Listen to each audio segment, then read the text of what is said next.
one of them was kind enough to leave a comment, so Love that. I was very, very happy about that. Same here. I was like, ooh, and there's like no dislikes on the video, so I know that they don't absolutely hate us. Well, that one was I think a pretty good review. I think so. It was very positive. Yeah, I was about to say. Well, there's not the negative that you take away is like what you would say as an American from. That's why I've always, like, when people ask about it, I always warn them. I'm like, it's going to be different than what you're used to. Mm-hmm. But it's not. I don't know. To me, it's like a B film. You know, kind of, yeah. That action and the way higher production level B movie. Yeah, like super stylistic, but at the same token, the storyline and the characters are great. So it's a weird, maybe like the Evil Dead. It's like a B movie, but with more effort put behind it. Yeah. Well, I'm thinking like the Evil Dead, like the who's that guy that does that? Bruce Campbell. Yeah. Or, Sam Raimi's the director. Yeah, but that's why I'm kind of thinking like it's got no real reason to be that good. You know, just the way. I mean, this one was designed to be that good, but I don't know. It is different, but I think Justin watched it and he liked it too. Nice. Yeah, the not too scene I think he loved. I'm trying to get Gideon and Lauren to watch it. I showed them the not too scene. Yeah. Just as like a primer, like, oh, if you like this, then check the rest of the movie out, you know, and hopefully he does. I'll definitely let you know if he does, but I don't think there's anyone that can watch him. Well, besides maybe the time, and just would be like, I didn't like that film. I was gonna say the only thing I could see people stopping like themselves from watching it is the time length. Yes, it's over 3 hours. So yes, it's a commitment. Yeah, it is. But at least for us, it flew by. I don't know. For me, 100%. Well, I broke it up into 2 segments, so and that. I don't. I think even in one sitting, I would have been fine if I would have put it at a reasonable time. Right. I would have made it. You started at like 11 p.m. You're like, all right, I think this will go well. Oh, I had no way. I didn't. We started it at, I think it was 8:30 or 9 o'clock at night, and it was a Friday, so I was like, oh, I'll stay up and watch it, and then all of a sudden it's like 11:30, and I was up at 5 a.m. that day, and I was like, all right, I'm getting a little tired. Like, even as much as I want to watch this, like, Not to, I love you, but I love sleep more. So yeah. I gotta prioritize that. All right, I guess I can intro. Yeah. If you're not betting on me, then nobody should get money. I've made profit a mathematical certainty. I'm the safest bet you got. What director said this? Gross. Spielberg. Nope. Safest director you got, Michael Bay. No. You're kind of getting there a little bit. Well, it's got to be an action guy that's got a big head that... I wouldn't say action. Really? Mm-mm. More of in the, like, kind of horror, supernatural realm. Abrams? No. M. Night Shyamalan. Good God. Figured it was relevant since we're going to be talking about Knock at the Cabin. It's so funny though that you say that because, and we're gonna talk about it. But I paid for the ticket. I walked up and then I was like, I wonder if he had what he had. The Sixth Sense and Signs do really well. I want to say is Unbreakable, and then he started dabbing into kind of the bad movies. Yeah. And I don't know if he did that purposefully though, consciously. No, he was like, you know what? I'm just gonna make shit. Well, here's the thing with it though. And I'm not gonna give anything away here. I mean, this is kind of up before Knock at the Cabin, but he consistently did it. And I'm like, when I was in there and we're getting ready, I was like, I wonder if he's so self-aware that bad press is still press, or however it goes. Where he's like, maybe I've got that reputation. I've got the name. So now, whether it's good or bad, people are going to talk about it because it's my movie. I would agree with that if there weren't other elements of the movie that we're going to talk about that I'm thinking of right now. But we'll get into it. Yes, I'm curious because it's a polarizing thought to have with him because it's like some of his movies are that bad, but we still talk about him. Like I really don't. He's got a legacy of some kind. Well, and I don't know another director where if they had that stretch that M. Night had, that we would still in the same. Like, dude, this is 20 years, something like that he's got under his belt. He's been going with this type of thing. Yeah, I mean, it really started. I mean, people talk about The Village, whether you like it or don't like it, but people talk about it. And that was kind of the downfall when it started to turn into, but you go out, you're still seeing it, you're still talking about it. Like, I don't know another director that could have 3 bad movies in a row that we still bring up his name. I know. He's like one of the most prolific bad directors that still consistently gets work and still consistently makes money. So maybe that's why he's saying always bet on me, because no matter if my movie is genuinely good like Unbreakable or if it's just absolute schlock like I don't want to say the movie we're going to talk about. Ooh. But something like that. Old. There you go. Something like I Old. was going to say Old or The Happening. The Happening, yes, exactly. Like, it's still going to make money. It's still going to grab people's attention. Well, it's funny, too, because you get the name attachment. You go, it's an M. Night movie. So people are going to see it. What are we going to get? Are we going to get something that is... Because every once in a while, he has a movie that he'll put out that isn't bad. I mean, it's not going to do Sixth Sense or... I mean, even... I just threw Signs on the other night, and that movie's a little dated. But, like, at the time, it was pretty successful, I want to say. Where Tarantino has that. You say you're going to go see a Tarantino movie, right? Now, he's every 4 years, whereas M. Night is like... I mean, he could be at the same... I don't know. He might be within the same realm. I don't know. It's like every 2-3 years, something like that. Yeah, but, you know, there's not a lot of guys where you're like, oh, I'm going to go see... Like, I'm going to see an M. Night movie. It's not, oh, this guy made... You know, Fincher comes out, you're talking more about what do you think he's going to do, or PTA. Yeah, Paul Thomas Anderson. Yeah, where you're kind of talking, you're excited, but you're not going, this is a PTA film. It's, man, I know he's going to take good care of us. So, and, you know, that's where I'm at least. I had that thought, too. It's kind of funny that you bring that up, because I'm like, I don't know how many guys have had a bad run that are still... that are still allowed to make movies like this with a decent like budget. yeah we'll get into it. I'm excited to talk about that movie. Got a couple of new stuff to bring up that I wanted to talk about.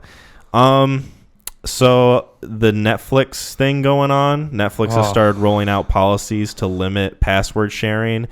And they're doing this and they've already rolled it out in Canada, and Canada's already having a huge fucking mess with it. Yeah, no shocker. Yeah.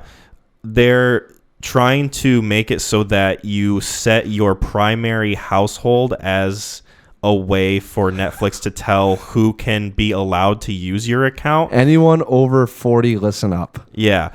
And it's just been a whole fucking mess because they don't take into account a lot of the time people travel for work. They have to log into a different system at like whatever hotel room they're staying at. They're staying at an Airbnb that has Netflix available, like something like that. They don't take that into account.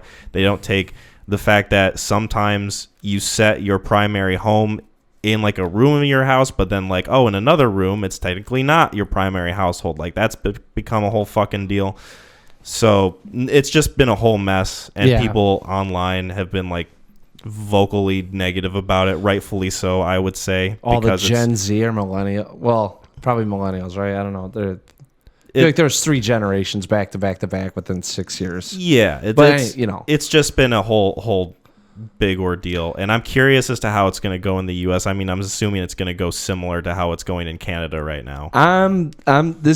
The first I read this and I kind of laughed because I had the same like, this is gonna be a huge fucking deal. You know, you're gonna have a lot of people like of the, you know, you think Netflix dropped in 2004, 2005. You know, it was right from the ashes of Blockbuster, almost kind of. You know, right around that. I mean, that was a sign of things to come. So you got a lot of people that are older that grew up with Netflix that aren't necessarily technologically savvy. Yes. So I laughed because I was like, this is going to turn off a lot of their older demographic from doing this because they're not going to have the patience to figure out how the fuck to set their primary versus a second. You know what I'm saying? Yeah. Like they're just going to get to a point where they can't log in. They're going to feel cheated out of $14 and go, fuck it. I know. And a big reason why I personally like having Netflix is because it's simple and easy to use. Yes, we both have Netflix and we use our own passwords. Yes, we do. That's not a joke. We actually do. Netflix is one of the streaming services I actually pay for. Netflix, if you're listening. Yeah, at Netflix. It's like Twitter. We just at them. Yeah. But we just say it. Oh my god! Tag him in the YouTube clip, please. We'll hashtag him or do something. You know what? I think I will. Yeah, you're gonna see this episode pop up, and it's gonna go hashtag Netflix. Yeah, and you're gonna click on it, and our video will be number one. Maybe, probably not. The other issue that I see with it is it's a really big cry because I think that our profit margins are starting to struggle a little bit, and that's part of why they're doing what they're doing. I think it's like 70% of what they're doing is because of it. Like I can't imagine they're still rolling out Netflix movies, so whether or not I have to feel that those aren't doing as well as they thought they would and maybe getting new viewership, or they're just going, we're coming out with these movies and our subscriptions are staying the same, yet we're pouring in more money. So they're not getting, because all of it is they don't get ticket sales, they don't get booth sales. It's all streaming, right? So it's all subscriptions. So they're doing it to kind of give you that HBO vibe of you're getting original content, so we'll get higher viewership. But at the same token, everyone's sharing these goddamn passwords. I go, why don't you point the finger instead of everyone else, point it at you and figure out what the fuck you're doing? I know, that's exactly my feeling too, is the fact that they're just kind of shooting themselves in the foot with the way that they've been practicing recently. That's why they're making money. They've modeled their whole business off of this kind of growth business model. And so when they don't have that continuous growth, then they just look at themselves and they go like, okay, we're not doing anything wrong. What are they doing wrong? And so they have to hammer down on the password thing, or so they think. When in reality, they're not providing enough justifiable originals for people to subscribe to Netflix. Like, yes, I mean, they want every single show that they make to be a Squid Games hit. And then if it isn't, boom, it's immediately canceled. They get rid of those shows. And then people are already like, well, okay, I don't want Netflix anymore because you got rid of the show that I like. $18.99. I see so many comments on Facebook and Reddit and like all over the internet explaining that, well, I only had Netflix for this one show and then Netflix got rid of it, so now I'm just not going to use Netflix anymore. And then Netflix looks at that and goes like, oh, it's the password sharing. That's how we're losing money. It's like, no, it's just because you don't give shows a chance and you don't provide enough good original content like HBO Max to justify people keeping their subscriptions. So that's the other question too, is how many other platforms are using this, password neglecting password. I don't know. Restricting access. As far as I know, Netflix is the only one that's been pretty vocal about it. I think you can still do it with Hulu, HBO Max, whatever. You know what I'm saying? So that's why I beg the question. That's why I say they're pointing the finger outward instead of inwards, is because you have these other platforms that are doing it that are not having issues. No. That's why I go hey, Netflix, go figure it out. Well, and those other streaming services, they provide the original content that justifies people subscribing to their services. I mean, like Amazon has The Boys, HBO has Game of Thrones, Hulu has a few shows that are, I guess, pretty good, like The Bear. I've heard that's good. But you know what other's funny too about it though is when you talk about it, they're not pumping out.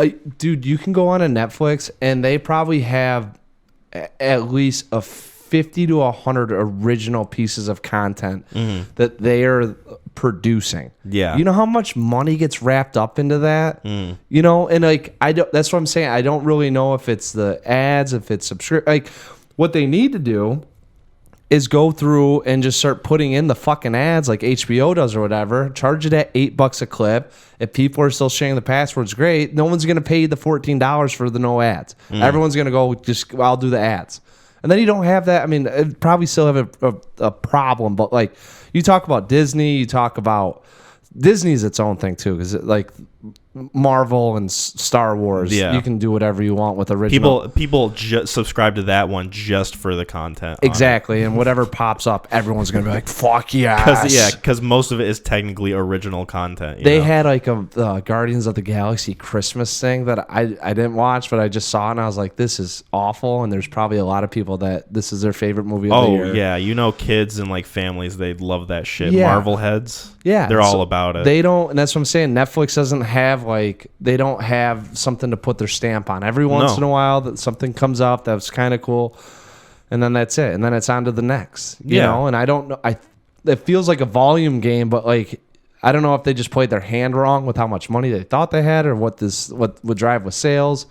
Yeah, it's like they switch up the vision of what this streaming platform is going to be, or at least how you want to incur or get money. And in terms of like the content too, it seems to me that, you know, streaming services like Amazon or HBO, they invest in their shows and they know that they're putting that money into making the shows good. So they get shows like The Boys or Game of Thrones to where people keep watching them. And then you know that because they're going to keep making money, they'll keep making seasons. Whereas Netflix, it's all about, like you said, with all their original stuff that they have so much content, but how many of it is just one season? Like they basically throw it out there.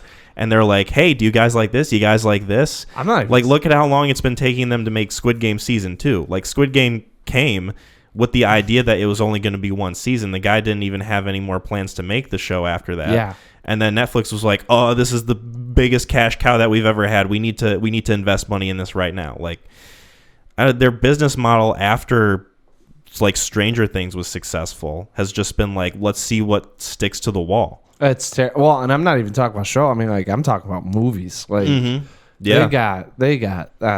Yes, I think that they're looking the wrong way and they're blaming the wrong person. I think so. You know, and I feel like they're gonna merge or get bought out by someone, and then it's gonna turn into someone that has a little bit better of an idea about, you know, how to go forward with the platform and you know how they're trying to think. You know, how you get money, how you're gonna make your money, where is it gonna come from?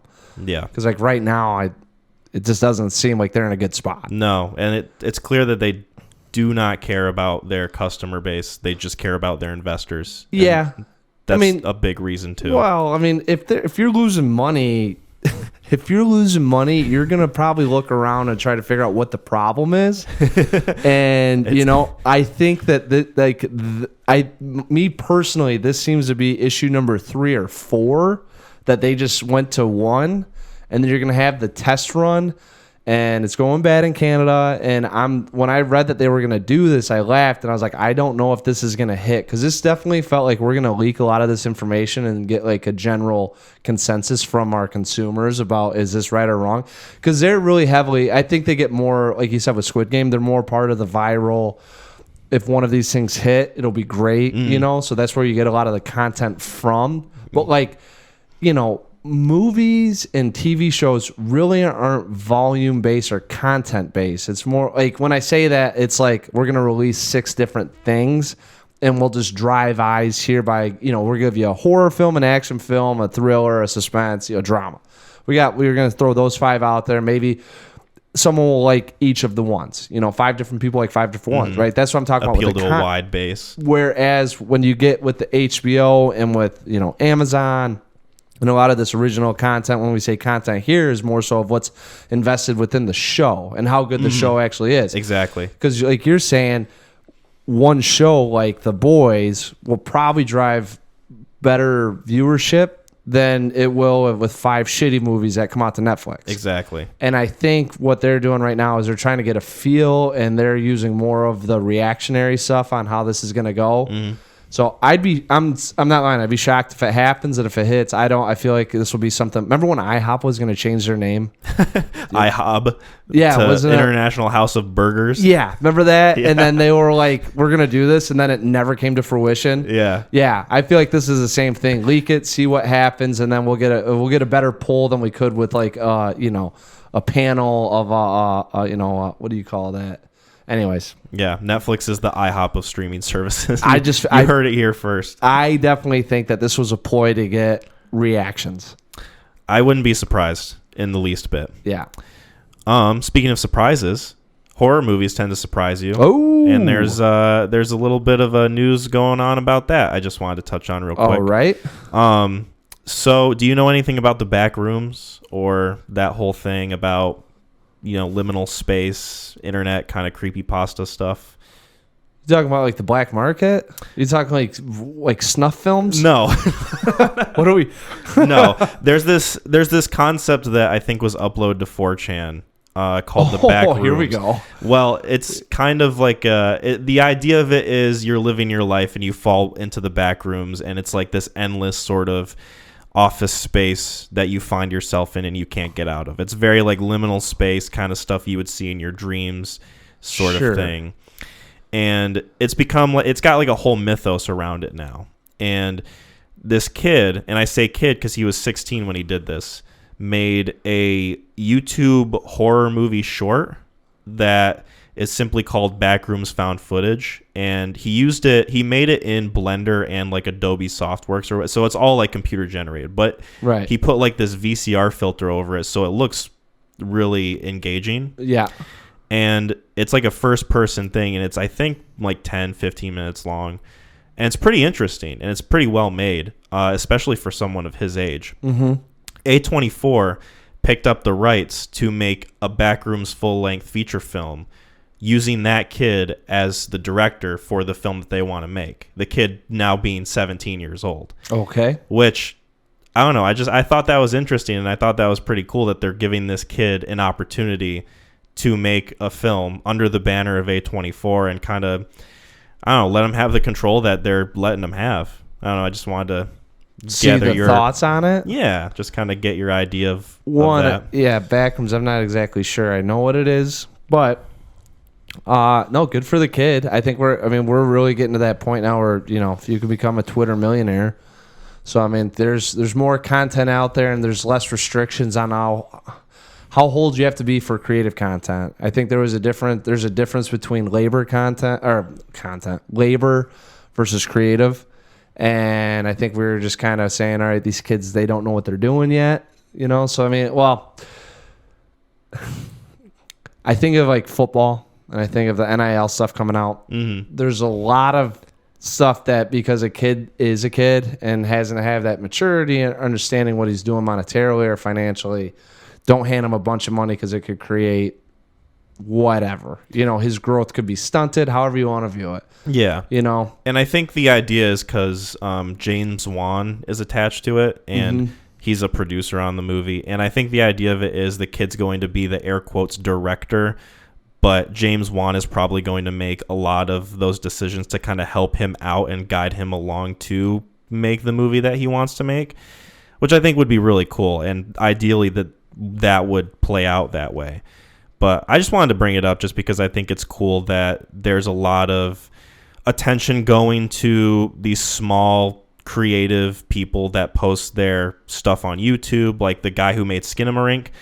That's where I thought you were going. He, you know, same kind of deal. He just made these little short videos in his old childhood home, and then he blew up to the point where he was basically able to make a full-length feature film, which went on to be pretty successful, you know, in terms of like the budget that he had versus the box office. Like, I don't know, I think it's pretty cool that people are finding easier ways to make themselves stand out, and then studios look at them and go like, hey, this guy's making something cool, let's do something with them. The access that you have now is so much greater than it was 20-30 years ago. You know, and when I say access, I'm not even talking about like the directors, like this young kid, you know. I mean, yeah, granted, you could have got that on YouTube 20 years ago or whatever, but no one's going to take a shot on you. The access that market or that industry, companies within the industry can put on platforms, it reaches a wider margin than it's ever been before seen. So there's so many different things out there that you might as well take a shot. Yeah. Right? And it's kind of a commentary, too, on how companies view the things that audiences are into, because now they can get a direct feed of it on YouTube, see that this video gets a lot of views, and be like, hey, let's bet on this. Yeah, that's what I'm saying. Yes, I definitely agree with that. I also you're also got to look at who is investing in it. Yes. A24 is notoriously known for taking shots on probably independent indie films, you know, these low budget films, and not afraid to turn a profit on it. It's really cool for the kid, but I also feel like someone's like 10-15 minutes, even if it turns to a pile of shit and it's just 90 minutes of the same thing, like, great, what's it going to cost us? You know? Yeah. Like, how much are we going to lose on this? So, but the other thing too that it goes into, it's probably easier to market. It's going to be very interesting because you're going to have one of the youngest filmmakers, you know, directors of all time, perhaps, doing this thing. So I mean, it grabs headlines, grabs eyes, and you can put it on any platform now. And even if it just goes straight to DVD or straight to streaming, like people still got to buy the rights to throw it out there. Yeah, exactly. Either way, this kid's gonna be wealthier than I probably ever will be. So good on him. Good on you. Kane Parsons is the kid's name. What's his name? Kane Parsons. Kane. Mm-hmm. All right. Shout out to Kane. Shout out to Kane. Yeah. If you're listening, throw us a bone. Anyway. Yeah. Hey, drop the Neon Crew in the film. Yes. Yeah. Even if it's like a little like kind of blurry sign that you see on the side of the wall where the character's walking through, that's good for me. Yeah, he just looks over and he goes, "What?" You know, not even to just see the head shaking, and then it goes away and it's just you can barely make it out. What if there are two dead bodies and they're dressed like me and you? That could be like the shout out that we get from the movie. See, no one's seen our face, so like we gotta, we're only. True. You know what I'm saying? Like I think we're both wearing Neon Crew sweaters. Right, there we go. I was about to say, yeah. Put the pillowcases over our head. Yeah. Kind of like some movies we're gonna talk about. Speaking of which, all right. You and I both saw Knock at the Cabin by M. Night Shyamalan. Oh my God, yeah. I kind of forgot that there were pillowcases involved in that one too. Yeah. It's kind of an interesting theme. This is yes. In terms of pairing movies, you could have got even like fucking. I don't know if you read up on this thing or you had any idea, but in terms of pairing of movies, like this was.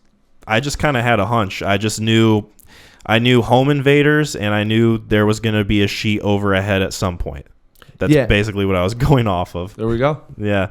Do you want to grab Knock at the Cabin and I can grab Funny Games? Yeah, since you recommended Funny Games, I think you should have it.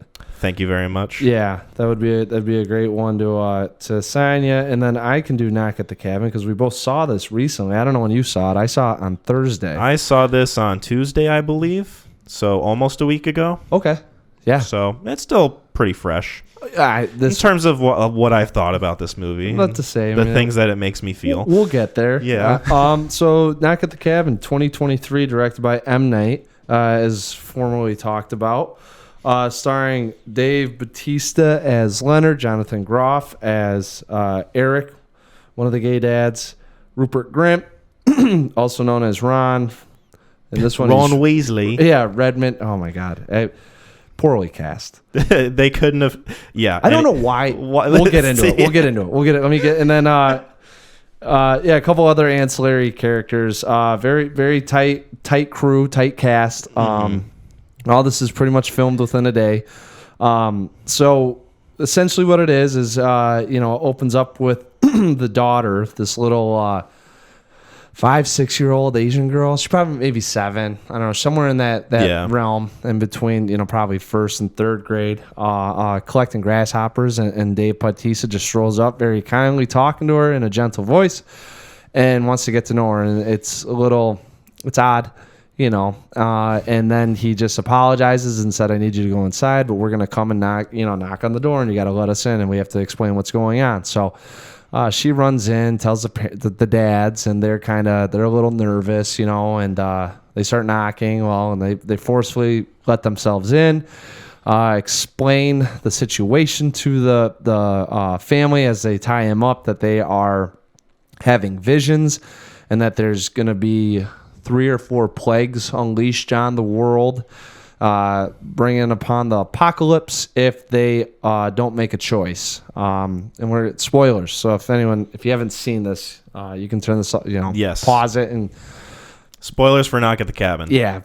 That they have to make a choice about sacrificing one of the family members, and that it can't be one of the 4 that came to make the choice. It had to be them, and just a little bit of yes. So. We were talking about it before, about betting on M. Night Shyamalan, and no matter what kind of quality of film that he makes, it will be a film that people will talk about and a film that people more than likely will go see, just because it's got M. Night's name attached to it. Yeah. I think a big part of that is because he's able to market a movie and come up with a very interesting concept. Mm-hmm. Despite when you actually go see the movie, it just kind of falls so flat on its face. It's very odd. It was a very odd film. Well, it's frustrating because you can tell, at least I could anyway, that M. Night really wanted this movie to be good. Like, he really put a lot of thinking and effort behind the concept, and he really wanted those good like Dave Bautista's pretty good in this movie. I fucking loved him in this. I thought he was fantastic. Like, this is honestly one of his best acting performances I've seen, and it's so frustrating because the movie's ass. Like, the movie's like, I wouldn't even say it's so bad, but it's just frustrating and dumb. It's not. This is a typical commercial movie. This is just one that it's low calorie. You know, this is a cheeseburger, very easy. The problem with it is you're going to a fancy restaurant and expecting that cheeseburger to be a lot better, and it's still just a goddamn cheeseburger. So it's frustrating in the sense that you didn't go to the $5 restaurant, you went to the $50 restaurant, you know, and it's just like, it's all there. I see it in the back. Well, I know you can do it. It's frustrating for me too, because you can tell M. Night really wants this movie to like have an air around it. Like, he wants it to be kind of mysterious, and the concept's like, oh, what's going on? Like, why are these guys freaking out? Like, why are they holding this family hostage and making them sacrifice someone? But then in the dialogue, they explain everything to you and knock you over the head with just all this exposition, like why they're there, and they just over explain everything. They make the audience feel like they're stupid. Like, I don't know how you felt about it, but that's definitely how I felt. I didn't feel, I don't want to say I felt dumb. There's just, I didn't know what was going to happen. I felt dumb for going to see this in theaters, let me tell you. Well, I mean, it's like, you know, I'm just sitting there watching it, and I thought there was more of a message going on, and I was playing more into there was a religious overtone, and you had the gay parents, and I was like, oh, I wonder if this is like he's really leaning on the conservative side here, and this is like of times to come that if, you know, the gays start, you know, taking over or getting into more relationships, you know, that the apocalypse will happen. M. Night just becomes a right-wing nut job. Well, that's what I was saying, but then I was like, on the other end, you had some of the liberal aspects that you had the nurse, you had Bautista, who was a second-grade teacher, you had the mom, who was very, you know, and obviously that he was playing, and we're doing this not as like a conservative group. This is just for the sake of humanity going forward. And also portraying the two dads as a loving family unit with their daughter. Yeah. And that's where I was like, all right. And then no. And then I was like, oh, I wonder if this is the Four Horsemen. I don't really know much about but as soon as they said the apocalypse, I was like, oh, okay. Apparently the Four Horsemen all have a sign, tagged to them, and that's why they were like one is death, one is famine. There's the other ones. There's a whole bunch. In the movie, he went with healing, guidance, revenge or rage, or like passion or something. There's I have no idea. And nurturing. Yeah. Well, I mean, that's what I'm saying. There's four different aspects of them, and I don't know, man. Once yeah. Well, even if you don't worry, even if you didn't know that those were the Four Horsemen of the Apocalypse, M. Night pretty much spells it out for you and has the character say at the end, like, the Four Horsemen of the Apocalypse. Like, he leaves nothing to the imagination. Like, there's no subtlety at all. He just beats you over the head with like the themes and what is going on in the movie in terms of the message. So it really it feels like you're not gaining anything. It just feels like he's force feeding you. I mean, that's why the ending fell really flat on its face. I mean, it wasn't, there wasn't any like mystery involved with it. It was just explaining that. Like, this thing ended, and I was like, I don't know if that was a metaphor or an analogy, or if it was just a story that he told and it ended it that way. Like, Yeah, and that to me is like where the movie loses its value, is that like the whole point of going to see this movie is you want to, figure out what's going on, but then when M. Night just tells you what's going on, there's nothing left to figure out. So then the movie's just empty calories. That's what I'm saying. That's why the ending sucked. It was just like it ended. Yeah. Like a couple red herrings in this thing.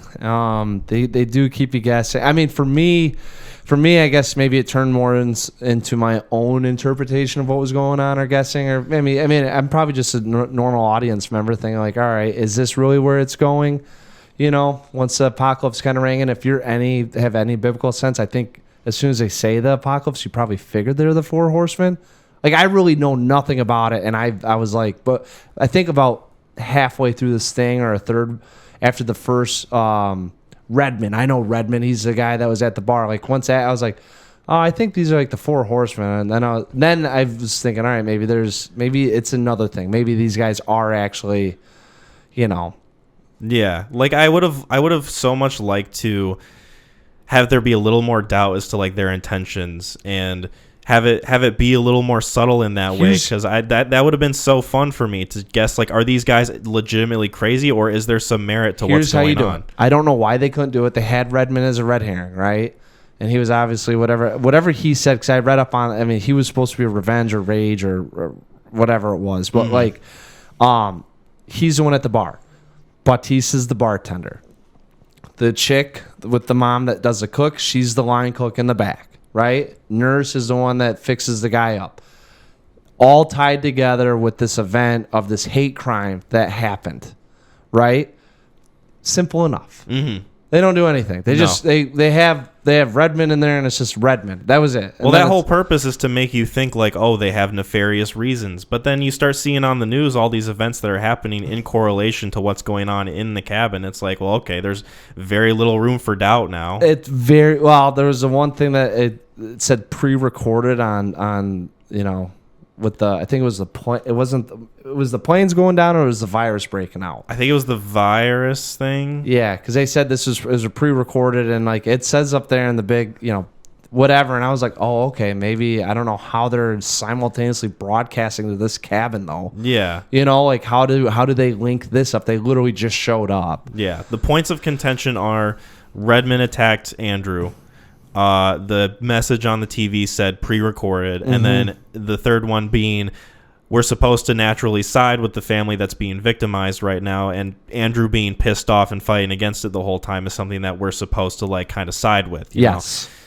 But instead of having us like really justifiably like get to know these characters, it's just, oh, we'll retroactively do that with these flashback scenes.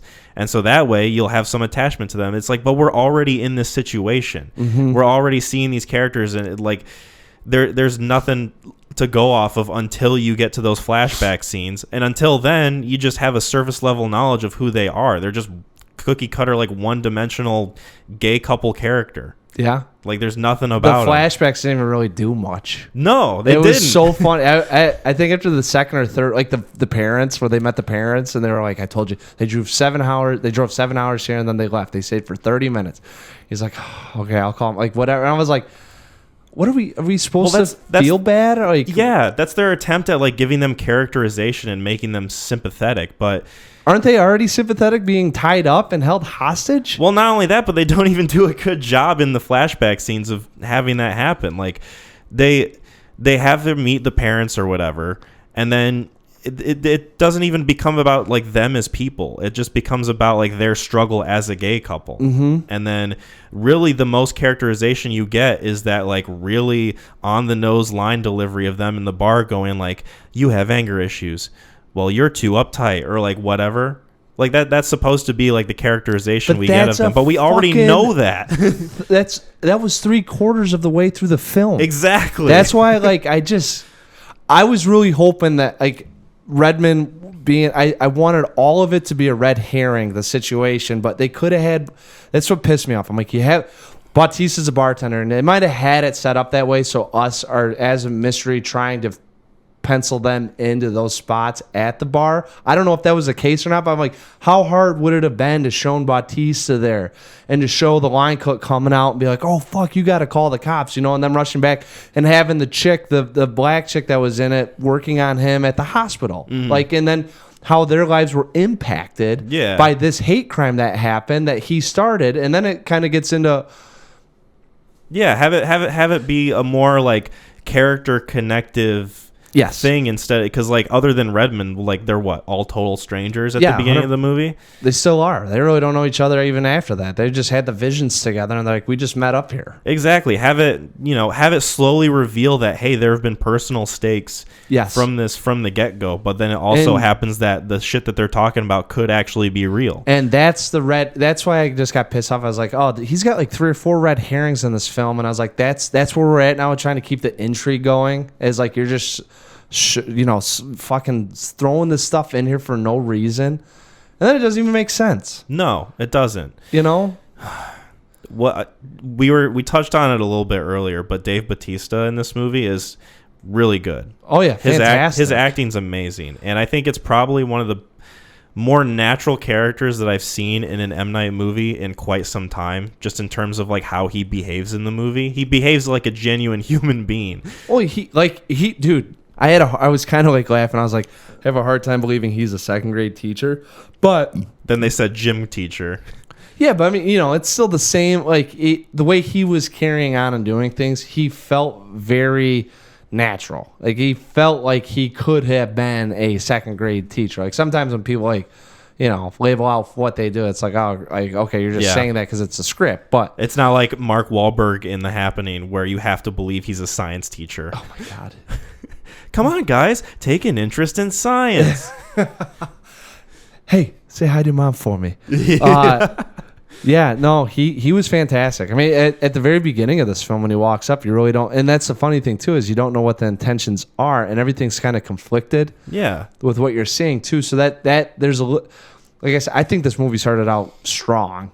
I mean, but then I think after the second flashback and Ron in this thing, I was like, all right, like. Okay, I'm not gonna lie to you. Some of the fucking camera shots, I was like, he's trying to be jarring. Yeah. How about the very opening between him and the girl, and it's like the close up of their face at like the Dutch angles. Yeah. Like it's very kind of like, okay, you're a little too close to their face now, and they spend like 2 minutes like that, just delivering dialogue back and forth to each other that doesn't matter. Yes. Very odd. Yeah. Very odd. There were some shots that I liked though, like some of the cinematography was pretty decent. Mm-hmm. Like there was a lot of cool like still shots of like them running to the car, or like them just kind of in the bathroom when he's getting fixed up by the girl and like the light is shining through. Yep. Like I like those moments, and like visually this film had a lot going for it, and that's why I say that it seemed like M. Night really tried to make this movie good. And this is also an adapted screenplay, so I don't know I forgot what the book, Four Knocks at the Cabin or something like that. Yeah, which I read about the other day. Yeah, I didn't know that it was an adapted thing. Yeah, but I guess he bought the rights to it in like 2017. Ooh. So he's had this movie idea on the docket for quite some time. Probably trying to figure out how he could really fuck it up. It was some deal that he made in terms of like acquiring, because I guess Old is an adaptation too. So he made like a 2-part deal, one of them being Old, and then this one is the other one, which I think is why he's able to come out with like a movie a year, at least with those 2 films. Incredibly smart. Oh, yeah. Well, he's already got the right. He bought some book in 2019 or something like that that's going to come out in 2027. That's how you do it. You just buy some obscure material that you can adapt into a movie and be like, hey guys, this is an M. Night movie. Yeah, exactly. There you go. And then he found the formula. He's gonna make money off of this, so they're gonna still be like, well, as long as he's producing and making shit, and why stop it? Right. Yeah. What did you think of the revelations of like, oh, this stuff is actually happening? We're seeing news footage of it, and like the planes falling out of the sky and like all that stuff. I think I looked more inward on that one, and I was like, what would I do? Mm-hmm. So the sheer you can't help but project, but that sheer panic of being on the beach was like, my heart was racing. I was like, what are you going to do? I mean, the guy was like, you have mere minutes, even if you're in the city, to get up high enough to avoid the catastrophe that's about to be done. So just people on the beach watching it, I'm like, oh God, like I could not imagine, just... What are you going to do? I mean, just the mass chaos that's happening, and then your brain scrambling to try to figure out a recipe as you're watching this 100-foot tsunami wave come at you. Like, and then God knows, I mean, how long if you're drowning or you get shoved up again. That was tragic. The virus one wasn't so much because it reminded me of COVID-19. I was going to say, I'm pretty sure they just showed like actual news footage at that point of the tsunami one was actually pandemic. News footage, like a satellite imaging. Like I don't know how like at that resort or whatever. Yeah, well, the underwater I can't remember what I read, but it said something about satellite with underwater footage. Interesting. Yeah, so I don't know exactly how that works out. I was thinking more of, actually no, it was the quake when they showed the I don't even know what to call it. blast or whatever, the radius from the earthquake causing the tsunami wave, like that was actually a satellite. Gotcha. You know, there was some, I don't know what one. Like a shockwave thing? Yeah, that actually happened a couple years back. But okay. The plane one was also scary too, because I'm deathly afraid of heights and being in a plane. So are you afraid of flying? Yeah. I wouldn't say afraid. I'll do it, but I white knuckle it. I mean, big time. It depends for me. I mean, I haven't flown that much, but last time I was on a plane, it was pretty small, and it was super cold, and there was like some like winter flurry stuff happening, and I was like, I'm literally in a tin can right now, just kind of going through it, and like parts of the plane are just shaking. I'm like, oh, this is neat. There's literally nothing I can do right now if we go down. Exactly it. That's why I can't. Between that and the heights, it's just like my mind cannot stop racing about all the possibilities. Yeah. I like the concept of this movie just being in that room for the entire time, for the most part, and then the only way they have knowledge of the outside is them watching it on a TV screen.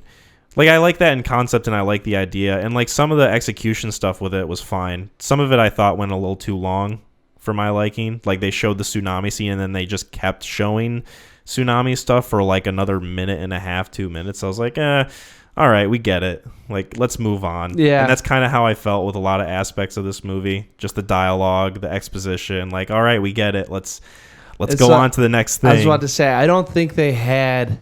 I think to me the more of the feel was the juxtaposition within the characters themselves. Like I don't know. It kind of, now that I'm talking about it, reminds me a little of Split.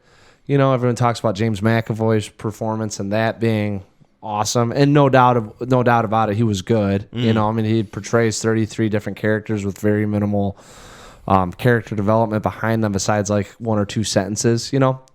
For his emotional state.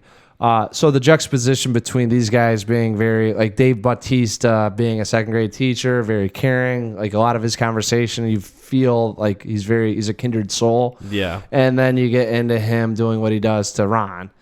And then the eyes come back. It's like, oh, Jesus Christ. He goes and throws up, you know? So I think he was holding on to that and more of the character performances.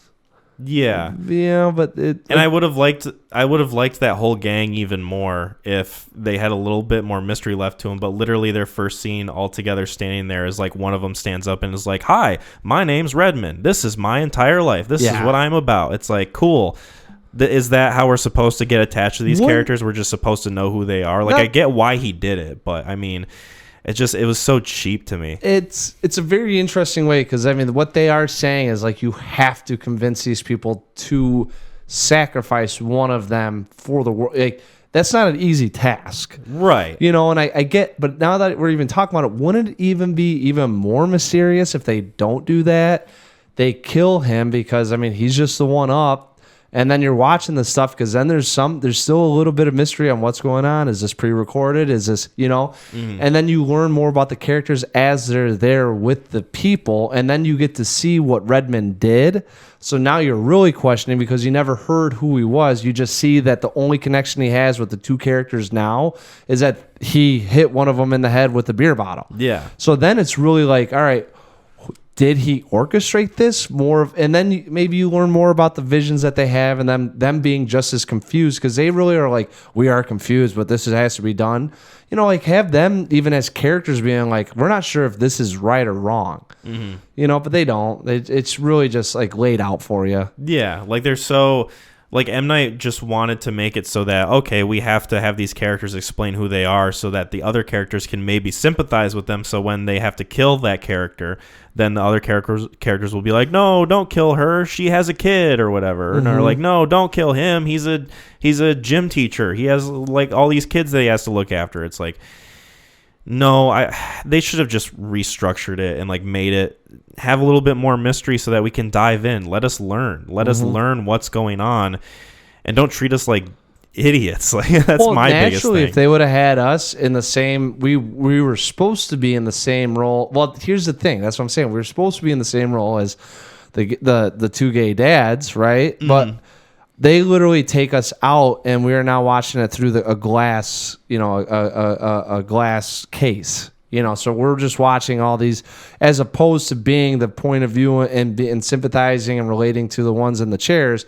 They just say, hey, we're setting you guys aside, and this is the story that's happening. So, and that's where it just doesn't do a good job. Well, what I would have liked too, and a criticism that I have also, is like I would have liked it if, because at the beginning you start out with the little girl, and you start from her perspective, and you see Leonard, Dave Bautista, this big motherfucker, come from the field, and you continue to follow her until they get inside the cabin, and then they all get in there and have them all tied up, and then you get into the flashbacks, and then it starts becoming more and more about the gay couple. It's like, well, I would have, I think, preferred it if they had just stuck with the little girl's perspective, because then I think that's supposed to be like our conduit into the movie. Like she knows as much as we do.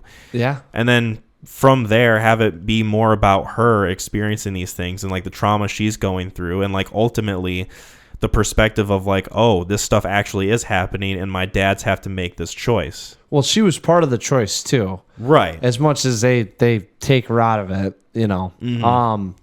it's interesting because now that, the other thing too that I was thinking about when the movie ended was, I don't know if there's a protagonist in this thing.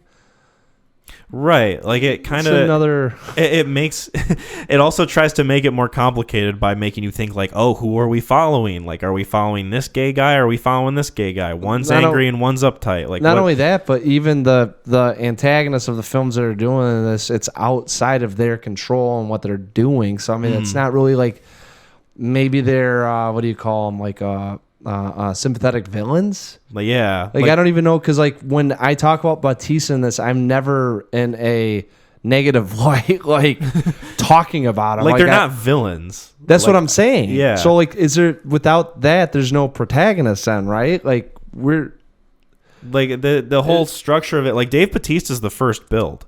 Right. You could argue he's the main character. Right. That's what I'm saying. So that's I don't know. This whole structure of it was just messy. I didn't like how I'm trying to think of ways they could have fixed the movie without having to like restructure, like take things out or like put stuff in, and I can't. Like I simply can't do it. You take You'd back have to the like rearrange flashbacks, everything. One, and then two, you don't open with Bautista walking up to her.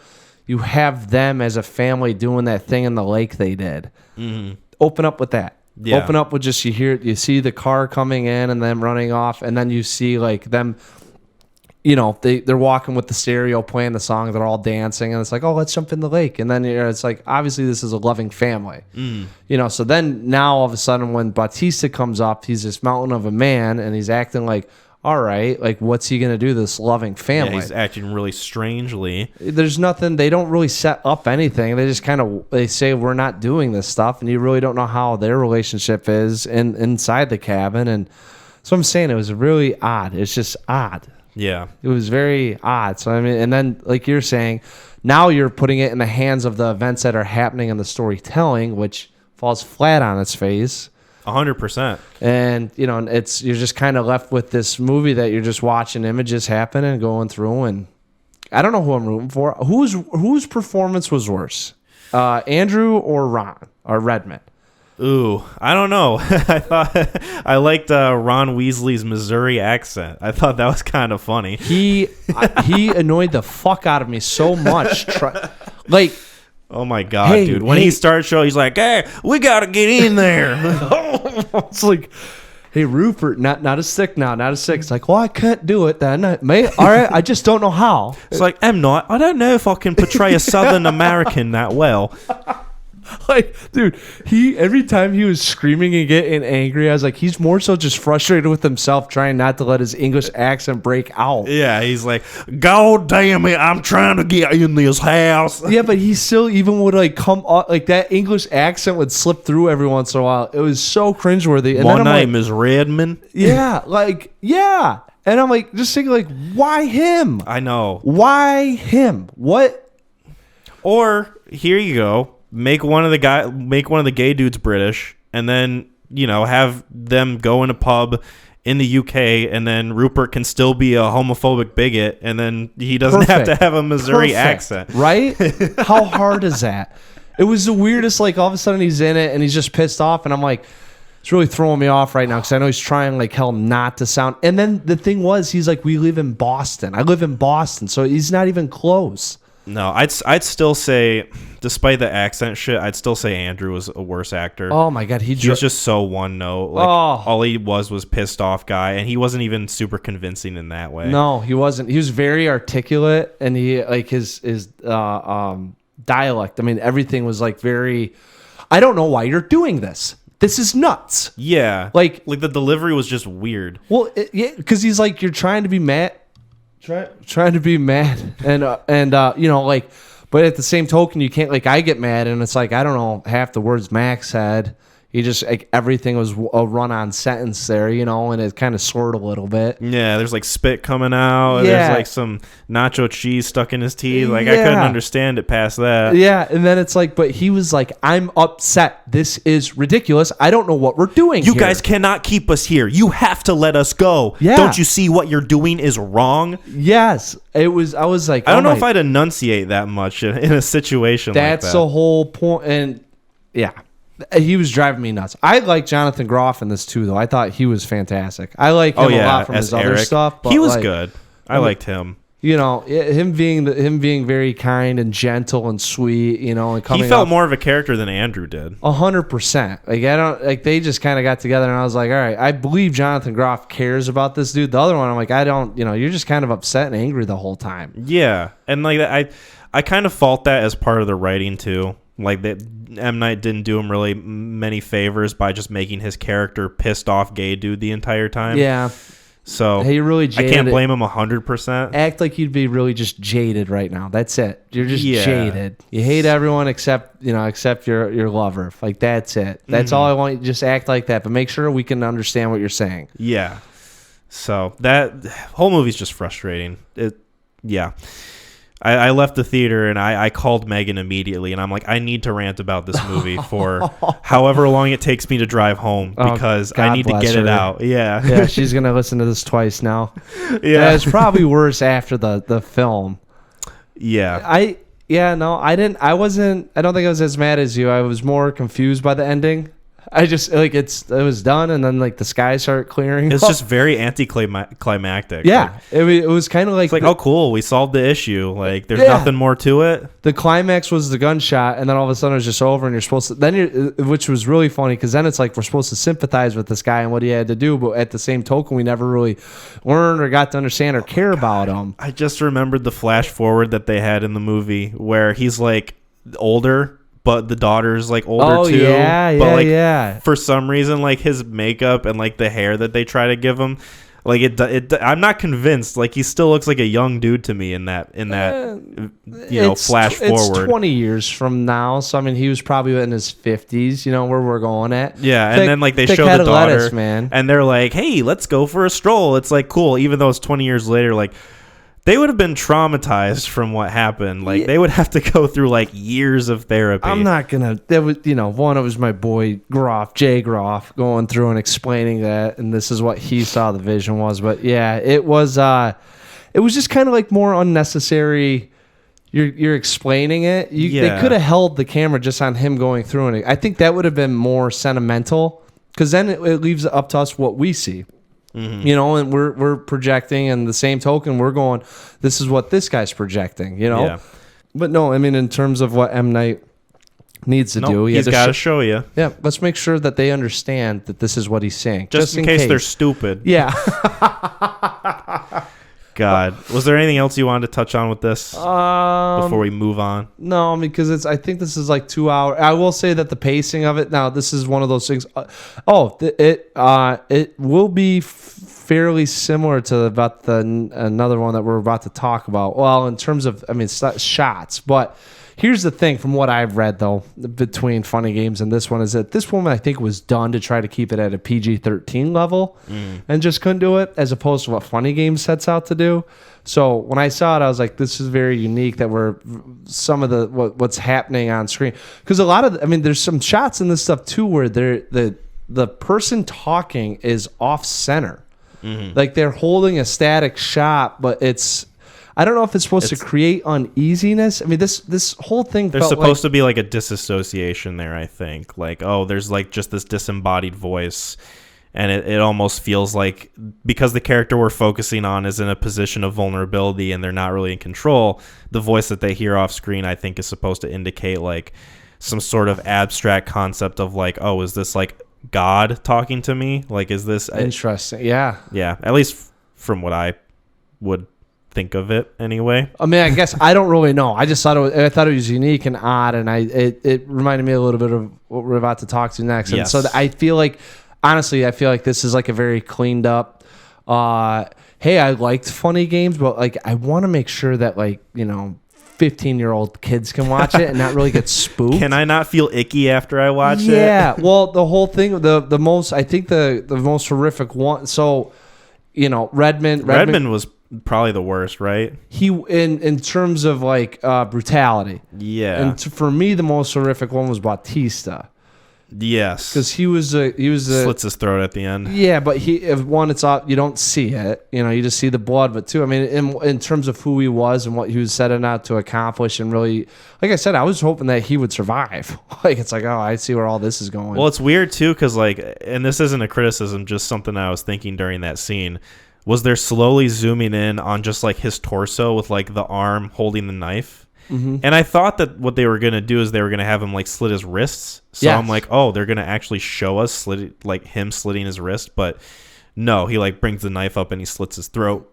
Like, and it's kind of off screen, but you clearly are supposed to know that he slit his throat. Well, there's blood that just runs down his shirt. So, yeah. I mean, that's what I was saying. I mean, in terms of the one that would probably maybe stick with you more so, I mean, that at least for me, that would be it. Mm-hmm. Some more intimate. And he had to do it himself, whereas Redmond was just like, you fucking pricks. Like, just fucking do it. Yeah. Yeah. So, don't let your dreams be dreams. Just do it. Yeah. He said that in the film, right? It was kind of when he was... Yeah, it's weird. And then he heelied out of there, right from the scene. Yeah. It was very off-putting. I don't know. M. Night, that was a weird creative choice. Yeah. Sponsored by Heelys. No, other than that, I really don't. This movie, like I said, it kind of feels like a money grab. But I think M. Night. I mean, I think he can boast what he boasts. I mean, it made me think about it, and it's his line of work is starting to turn more so into I'm grabbing headlines and putting butts in seats for people to talk about this at work the next day, like we are, and complain or defend. Yep. And it's going to be pretty much toe the line, safe as horrific safe can get. Yeah. And we'll just, we'll deal with it then. So it won't scar anyone. And I know people are going to show up and watch it, and no one's going to have any like bad memories of this film 10 years from now. They might even put it on and watch it again and just go, oh man, this is kind of, edgy. Yeah. The Dave Bautista performance, I think, is my biggest takeaway from it. That's the most valuable thing I think I get out of this film. Oh, 100%. I like what else are you going to fucking remember? I mean, then how bad Andrew and Redmond were. That Mississippi accent from Ron Weasley. I don't think he's not going to get a fucking another... He can't. Out of this, I don't think he's going to get another American-speaking part. Tom Hardy had the same issues, but it's Tom Hardy. Like, right. You could just stare at him on screen, and he could be a mute, and fucking you'd be able to sell tickets. Like, Redmond doesn't have that option. That's very much proven. Exactly. That's what I'm saying. So, I mean, like, you can get away with, like, they tried to do it with Tom Hardy and a couple of his movies, are like, all right, you're going to be an American. And it's like he's not, I love you, Tom. I love you. He's just not that great at that point yet. Right. So he hasn't made it there yet. Yeah, I don't know if he ever will, but it's Tom Hardy. So hey, if he can beat all those guys' ass in jiu-jitsu, he can work his way to an accent. Do whatever the fuck he wants to do. You're right. Exactly. Let's get into ratings. I'm giving this one a 4 out of 10. Yeah, I had a feeling you were going there. Mm-hmm. Love the performance from Dave Bautista. I like Jonathan Groff. The concept and ideas were cool. Some shots were pretty neat, but otherwise just frustrating. I'm gonna downgrade this one. I had a 7 out of 10, but I'm gonna go 6 out of 10 just after talking about it. I can't. There's some things. This is like I said, this is a cheeseburger film, so a lot of those times those get 7 out of 10s. Like I low level expectations, and it's mostly just a story being told. Very little character development. Visuals are good. Acting's good. In this case, I like 2 of the performances. But yeah, after kind of talking about it, I bet you this is one that's going to kind of come and go. And we'll just, it's going to be like 3 years from now, where were you at? And I'm going to be like, oh, I know who I saw it with and what I did. But like, other than that, I kind of remember Bautista being good. Yeah. So. And that's pretty much it. Yeah. Speaking of good, some people think being funny is good. And we watched a movie called Funny Games. We watched the 2007 version of the film Funny Games, directed by Michael Haneke. And this was my film pick recommendation. I wanted to watch this. I pretty much didn't know much about it. Other than that, it was like home invasion, family being held hostage kind of movie. Similar to Knock at the Cabin in a way. And I was very intrigued to watch this, and I'm excited to talk about it. Yeah, I'm interested to talk about it too. Yeah. This is the third time I've seen it. Okay.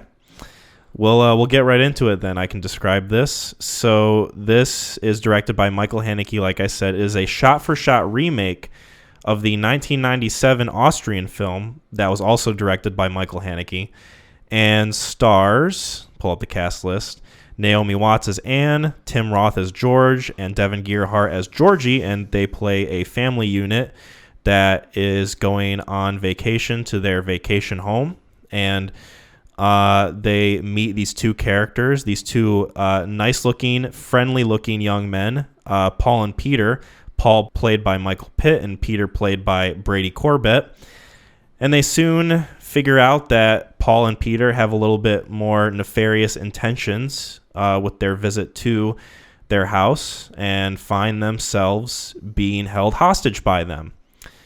And from there, they learn some of their more sadistic and psychopathic tendencies. So, spoilers for Funny Games. If you haven't seen this movie, check it out before you hear us talk about it.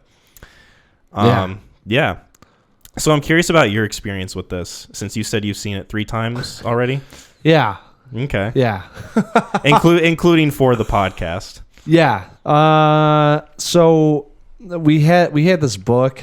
Oh, guys, it was like 1,000 best movies ever made, something like that. And they went in alphabetical order and kind of gave kind of this was an F, and you read up on it, and it struck me as something interesting, as a kind of like that thriller suspense, what's going on, and it just like we said, I mean it's the movie starts off with a gentleman showing up at the house asking for eggs, and they don't leave. So I believe I watched the original version first. Okay. And then I watched the 2007 version because I wanted to see how different it was. And then you just find out it's shot for shot. Yep, it's literally the same movie. There's just a couple different twists. Yeah. But nothing that's like... Nothing super significant. No. Yeah, and then so I'd seen it twice, and then, for this one, we watched it again. It's kind of watching it came rushing back on what was going to happen next. There were a couple times of things that I just didn't quite remember, so it was another like, oh, I know what's coming up, or I have an idea, or when's this happen, So, other than that, I mean, it's just kind of taking it in and get maybe more of a feel now that I knew what was going on about maybe what was being said or who was doing what, or, kind of with the fourth wall breaking, it leaves it open a lot to, yes. What we're being subjected to and who's subjecting us to it. Subjected is, I think, a good word for it, because I think that's definitely Michael Haneke's intention, is to subject the viewer to what's taking place in the movie. And I've, read a few things about it online after seeing this. Same, yeah. And a lot of my takeaway from it, even before I read that stuff, was Michael Haneke is kind of satirizing that genre of thriller horror movie, like a home invasion, family being held hostage type of flick. Yeah. And it's almost like he's, I don't want to say criticizing, but he's definitely pointing it out as a theme in his movie and being like, this is how movies would typically handle this. This is how this movie's going to handle it. And we're going to do it in a way that acknowledges all these different kinds of tropes that you see in horror movies. Yes. And 100%. I really like this movie. I really enjoy it. So I will say I did watch the 1997 one yesterday. Couldn't get enough. I yeah, exactly. I sent a Snapchat to Megan and she's like, "What the fuck?" And so I watched the American one on Saturday. So I watched the American one Saturday, and then before Super Bowl Sunday, I watched the Austrian one. Mm-hmm. And like you said, they're very much the same movie. There's like a few differences here and there. I think I prefer the American, and that's not me being like, "Oh, dumb American, I speak English." You know, it goes both ways. Yeah, there's just performances that I prefer in the American one versus the Austrian one. Because I like the Austrian. I have the Austrian one rated higher on IMDb, and I remember the family being a little bit more relatable. Yeah, I think in terms of how I feel about it, I think the family performances and like those characters are very similar. Yeah, I like Paul and Peter as characters in the American version better than the Austrian version. Yeah, because to me they almost feel, because they have very similar haircuts, they have a very similar cadence and a way of speaking. Like it feels like they're very much like a team, like a unit. Like they're supposed to almost be like the embodiment of the same kind of thing. Whereas the dynamic in the Austrian movie feels more like, okay, Paul is very skinny in that version, and the other guy is very not skinny, and so there's like almost a power dynamic there, and there definitely is in the American version. Yeah, but it's a little more obvious and on the nose to me in the Austrian version. Whereas this one, you look at them both standing next to each other and you go like, these two, they feel like a team. Whereas like the one in the Austrian version, it feels more like, okay, this one's definitely got more power over the other. You know, I think and I might be subjected to it because the one thing that it's so funny because the one thing I did remember was Peter was the one that first showed up, right? And Paul was the one that later comes in.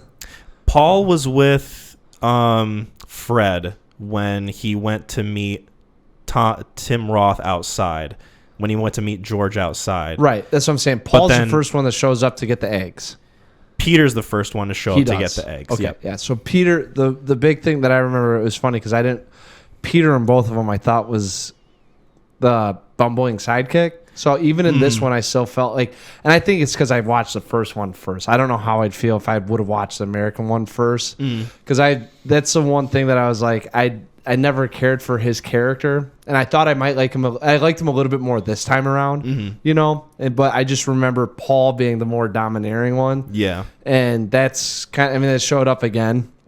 So, yeah, I in terms of, I watched this thing back in like 2009, 2008. I mean, it was like, well, maybe 2010. It was something around that, because this movie came out in 2007, right? Yes. Yeah, so it had to have been, 2 or 3 years after this one got released. But yeah, it's very so. So you watched it twice.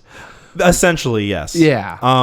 Now you could have. I mean, I'm like, in curiosity's sake, though. I mean, if you read that, because I think I was the same way. I thought. I mean, this is a very uncomfortable film. It really is. Like, the performances are really disturbingly good. I just love the way that the characters act and how just kind of unabashedly psychopathic they are. Like, there's really no redeeming qualities about them. Like, well, their motivation. They have zero motivation except for. They have zero motivation except for what they're trying to invigorate within the audience. Yes, their whole purpose, it feels like, is to entertain the audience, and you get that sense with like the fourth wall breaking. Yes, and the fact that Paul keeps looking at the camera and goes like, "What do you think? What do you think about this bet? Do you think they'll make it? I guess we'll find out." And then he turns back like nothing ever happened, and nobody else really acknowledges that the audience exists. Like, it's very subtle. I wouldn't say subtle. It's very sparse the way they use the fourth wall breaking. It doesn't feel like a gimmick. It feels very much like it's purposeful, and that's trying to like point to you and go like, "Hey, you're watching this movie right now. You could stop at any point, but I guess you're just gonna see what happens to this family." That's the one. Yeah, there's. I read a couple reviews on this, and some of them are very. They were upset that they. Oh my god! And you can kind of see it because he puts you in this little psychological trap, and one of the reviews I read on, I think it was Roger Ebert, talked about, it being sadistic and being, masochist. And they were talking about, like, subjecting yourself to this film, and what he was trying to do is put the directors, Haneke saying this is going to be a win-win for me, because either you're going to watch this and prove to me that the point that you actually can see these actions and play this out and still, still receive some sort of, gratification or, whatever it is from watching it, or you're going to turn it off and be disgusted, thus proving, that you're, that the film, whatever he has to say about fiction versus reality and how it affects our daily lives, right? Yep. Mm-hmm. So some of that got played into it. There was a couple other good reviews on it, saying that Peter and Paul were acting more as audience members and giving us what we wanted and taking us out of the film at appropriate times, so that way we wouldn't be subjected to it. But the interesting thing that I read, what Haneke said, is he didn't want to show the violence on screen, because he feels that, our fantasies or whatever we expect the situation to happen, we would come up with on our own. Yeah. Which plays into some of the sadistic nature of the film. Yes. Which, I sit there and I teeter on. I'm like, I don't really know if the big one is the rewind. Yes. The catharsis that you're looking for with the bad guy getting shot. Yes. Which I was going to bring up too, once you said violence off screen. The only moments of violence that you actually see in the movie are against the villain characters. Yes. So when Paul gets slapped by Tim Roth, and then when Peter gets shot by Naomi Campbell. Yep. Like those are the only two moments. And it's so funny that you bring that up, because I was reading a few comments about this movie, and Megan even had this exact reaction when we were watching it together, and I'm so glad that I was watching it with her. She might not say that, but I am, because she fucking hated this movie. Oh yeah. When that guy got shot, when Peter gets shot, there was a moment where Megan went, fucking finally, something happened. And then Paul goes, where's the remote? Where's the fucking remote? And then he finds the remote and he rewinds the movie within the movie. And Megan's sitting there like, are you fucking kidding me? And it's just a hopeless feeling that just washed over her. I watched her die inside. Oh, and it was so fucking funny to see. It was so... I don't know how weird it is to describe it this way, but it felt kind of satisfying just watching that reaction come from her because of how this movie it's designed is played out. Exactly. That's where some of the way that they describe it. I mean, that's essentially what it. There's so many different takeaways from what he was trying to get across and what he was subjecting us to and how he was toying with the audience, Exactly. And that's why I find it a little interesting that, you have to, it's kind of like an experiment. It's experimental, I mean, this is like, yeah. So, that's one of the points. I mean, I guess at one of the film festivals, in 97, I want to say, the audience members all started clapping when that happened, and then stormed out of the theater, didn't even finish it when that happened because they were so pissed. When it rewound, yes. And it like resumed, and then all of a sudden the bad guys win again. Yeah, I didn't even think of, so I read, the suppressed emotions that are coming out that you get to finally go, who are you really rooting for? And then it comes back and they rewind it, and it's like, he's toying with us. So yeah, like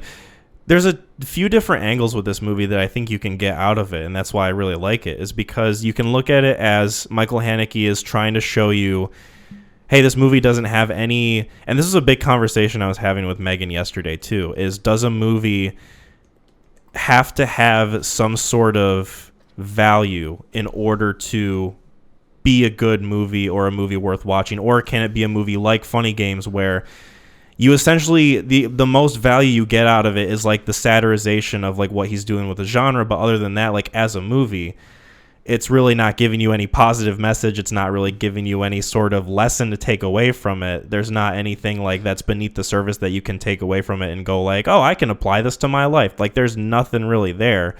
And so the question becomes like, does a movie have to have value that way in order to be a good movie?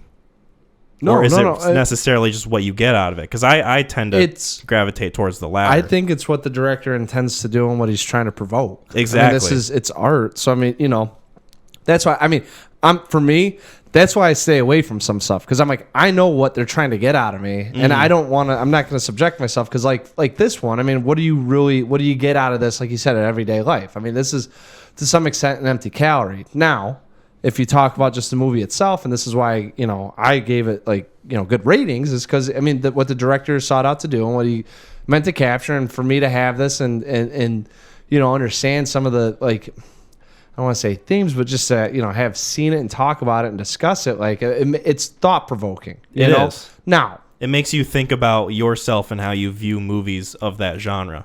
Well, I mean, not only that, but I'm like, it's funny too, because like some of the things that I don't even realize that are going on, but like the little kid, he ends up getting shot, and it all happens off screen. I completely forgot about that, and then so we're following Paul as he's walking around, and then can you hear that? And then kid's sitting right there. It's like, Jesus Christ. And because we don't see it, or at that point, are we supposed to turn the movie off, or do we keep watching? Are we teasing ourselves with thinking that something else is going to happen here? What are we ultimately getting out of it? In each of these moments that something bad happens, at any point we could say we're done with it, and we don't. I loved the scene when he's changing the channels and he lands on a NASCAR race. Yeah. Because to me, that whole thing is like Michael Haneke pointing to the audience and going like, this could be you right now. You could be changing the channel right now and watching something else. Yeah. But instead you're still watching this. Which, it's kind of, and I think the way that I think it's unfair is because as a director, you can do whatever you want. So there's nothing within the script saying I have to follow it this way, which is another thing I think he's saying of, you at any point you're in it for the spectacle. It reminded me a little bit of Nope, that theme in Nope, that we're in it for the spectacle, that you're in it to see what's going to happen to this family. Yes, you want to watch it and you be held and and have the hero rise, though, and that's the problem that happens. It never comes, but it's also kind of it's tongue in cheek, because I think there's a couple times that they play that there's going to be like a Chekhov gun scenario, and the knives get brought up and then they just simply get discarded. Even the ending with Naomi Watts, you can tell that it's more about what he has to say about the film and the audience than he does with what happened to the characters. I mean, that's why I think they just so quickly. Exactly. I think a big part of that too, because when I was watching this with Megan, and I'm gonna keep bringing her in as kind of like my guinea pig as to like a different viewpoint of this movie. Oh, 100%. Is that she was like consistently frustrated with the different decisions that the characters were making or not making. Like she looked at the kid trying to climb over the fence, and she was like, why don't you just climb over the fence? You could easily do it. Or when Naomi Watts had the knife. Did I say Naomi Campbell earlier? I think you said Watts. When she had the knife on the boat, Megan was like, why don't you take one of the guys with you and stab them immediately instead of trying to like cut the rope? Like, I get what you're going to die anyway. Why not just take one of them out? And I think, to me, that's Michael Haneke kind of criticizing those movie tropes and being like, hey, look at how stupid these decisions are. These characters are going to pay the consequences, and there's no out for them. Yeah, I think he did a couple things I cannot remember playing into the tropes as well. And I think one of them was the knives being shown and then having no purpose. Yep. Taking, you're never supposed to show a kid's death or have a kid pass away and then doing it off screen. Now, Grint, could have been another reason to do that, but I'm trying to think. There was a couple. The cell phone. The cell phone. It's the cell phone in the car. Yeah. Exactly. This is everything's gonna lead up to them being able to escape, and it ultimately doesn't ever happen. No, it just frustrates you as the viewer. Again, kind of playing into like Michael Haneke pointing at you and going like, "Hey, you're gonna keep watching this, even though it's pissing you off. Like, I'm doing my job right now." Well, so that's why I think. See, that's where it's like I think it's unfair because, like I said, because he can do what he wants. Well, and ultimately you. So like it's like, all right, is Paul, like for me, I got into if he broke the fourth wall, is Paul ultimately leading this guide? Is he ultimately saying what we're experiencing, and this is how he sees it? And since it's his film, he'll be able to do whatever he wants with it. But at the end of the day, you really don't know what you're watching, and yeah, you could at some point, but no one's ever geared up to say I'm going to turn a movie off. Right. So I think that's why it's a little unfair with what he was doing, because you're never going to just go, oh, I'm into it for 20 minutes, I'm done. I could almost be like, that's so narcissistic of you. Like you're getting offended right now, so your little bubble's collapsing, so you got to stop. You know what I'm saying? You're not subjecting yourself to a different perspective or a different, whatever he had going on. So that's why I just think it's a little unfair. Because and eventually, yeah. But the thing that kills me, and I think that I was like, man, he is evil, or that this is so torturous of him, or he's like, laughing, is when the guy rewound it and you're so excited for that moment, and then he just takes it away from you. I was like, man, like he's really fucking with a lot of people right now, because I know. I was reading a comment about someone who was watching this movie with their dad, and when that happened, they had the same reaction Megan did, where they were like, finally, fuck yes, and then he rewound it, and then the guy just deflated into his seat that he was sitting and watching the movie. It's funny, too, because that's where he talks about projecting reality into fiction. At some point, if you're not able to disassociate yourself from watching some pictures on a screen, and you're projecting yourself into that scenario, which is, I think, why he plays on a lot of audience members, you're going to have that, like, God damn it moment. Yeah. And that's a good conversation that the characters have when they're on the boat, is the difference between, like, reality and fiction, and, like, possibly the lines blurring there. And, like, oh, what is reality? Isn't what you're seeing real? Yeah. Isn't that considered reality? And so even if it is fiction, couldn't you, associate it with being somewhat of realistic, or, in the realm of possibility? Yes.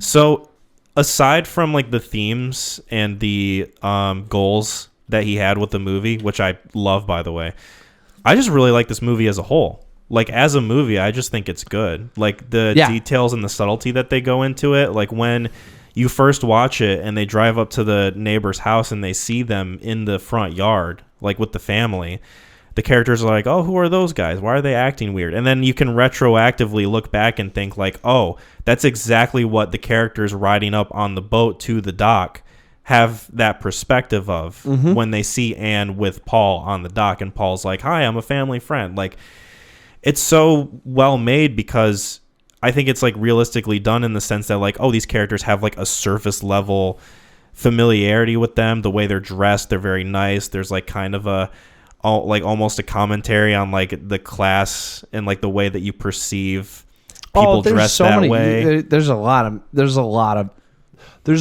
messages or red herring messages in this that you could take. Like, this is definitely like, is this an attack on like, the yuppie lifestyle? I mean, they even play into it where they go, he does drugs. He got a bad education. His mom raped him or what. Like, there's so many things that they play into that they even joke about at some point about why is this happening, and it's. I mean, at the end of the day, it's just it's all for nothing. Yeah, and I think at that same point too, they're making fun of like the kind of trope of like, oh, this person's a villain because of tragic backstory, or this person's a villain because they're tired of the world and they are just dissatisfied with the vast nothingness of it. Like, it's kind of poking fun at like those two different notions. Yeah, and then you never really get an answer as to why. Because the movie, why, is because the movie's subjecting you to it. Well, they're scripted, but they're more so just the force of evil, or not evil, but they're. Oh, I'm trying to think of exactly. They're the spectacle, right? So they're evil because movie needs them to be evil. Those two guys could be tires doing the exact same action. Yeah, you know what I'm saying? Like, anthropomorphic tires. Yeah, I mean, they're the spectacle, they're the shock and the awe of what's going on. I mean, and they're the reason for what's occurring. So there is no story behind them. They just it's on to the next. But you could also say that they're the movie themselves, because anyone that's seen it is subjected to what's going to happen to ultimately, their demise. Yeah. You see, they already met the one family. They go into the other, George and Anne, right? And then they meet up with the final couple before the movie ends. So, I mean, it's just on to the next. And I think that's kind of the wide sweeping tale of the movie itself too, is that you're not going to stop watching these things and they're not going to stop happening. And I think it helps too that they're characters in of themselves, even if the movie doesn't give them a reason as to why they're doing it. They were good. They were good. Like I liked their dynamic. I liked the back and forth that they had. One was obviously more domineering. The other one was a little more meek, but still had like nefarious tendencies. And they just kind of played off each other. They literally call each other Beavis and Butthead, and you get the sense of like, oh, these guys are like brothers or they're like best friends, and they're just kind of goofing around. Like, they have such a good dynamic, and it helps to like watch the movie and watch them play on screen. Like I think that was one of my favorite parts of seeing this movie was just watching their dynamic. Yeah, I thought I like their acting. Yeah, and how you're right, how they played off each other, but it never felt jilted or forced. No, and it never felt unauthentic, which makes it even more creepy. It's kind of like the Mike Myers face. Now, whether or not they're smiling or something bad happens, but I think about the only time you ever see raw emotion is when Peter gets shot, and then where's the fucking remote? Yeah. That's about the only time that you actually see that something got invoked in them. Because they're totally in control of the situation. All the whole time. So that was the first time that they were subjected to being something that, and then it's like, well, this isn't happening. And even when they're not in control, he's still in control with the remote control. Yeah, exactly. I mean, yeah. And I liked the family too. Like Tim Roth, I really like. I think he's one of those actors that I don't think about all too much, but when I do see him in a movie, I don't know, he kind of elevates it for me. He's a good actor. I really like him, and I like Naomi Watts in this movie. I almost said Campbell again, and the kid actor too. I thought he was really good. I thought the family unit in both movies acted really well. I did not. I had a harder time believing this one. The U.S. one? Yeah. But and it, not by much. What happens so fast. So they're really playing off of them being snobby, elitist, kind of, we don't really know what each other do. And we have our one kid, the token son. And that's it. And we're going to come out here. And then, because you kind of get a sense that they are also without emotion, and that they're just kind of accepted that the lifestyle in which they live. I mean, it's like she's talking to her friend. Oh, you have to come out. You must eat the steak. We have so much food. And then he's like, Georgie, hey, hold on. The mass. We got to set this up. Don't do that too quick now. Well, I think it's saying a lot, too, that the movie is portraying the family when they're not in distress, when they're, they show them at the beginning as like very plain, very like straightforward. There's like not much to them personality wise or anything. Like they just kind of have their like surface level concerns and then that's it. Whereas like Paul and Peter are introduced and it's like these characters are colorful. These characters have a lot of personality. They're zany. And they add a dynamic to it that makes the movie interesting, and then therefore it makes the family more interesting because they're scared shitless. And then I think that's when you get like a lot of the really good performances. Like Naomi Watts is good. I like Tim Roth. The kid I thought was really good. Like they have a really good way of just being scared shitless and like just fearing for their lives in that movie. Like they're snotting all over themselves. They're crying all the time. Like they're just fucking exhausted. I don't know. I really liked it. Yeah. No, I thought the acting was good. I like Peter and Paul better, and I think me too.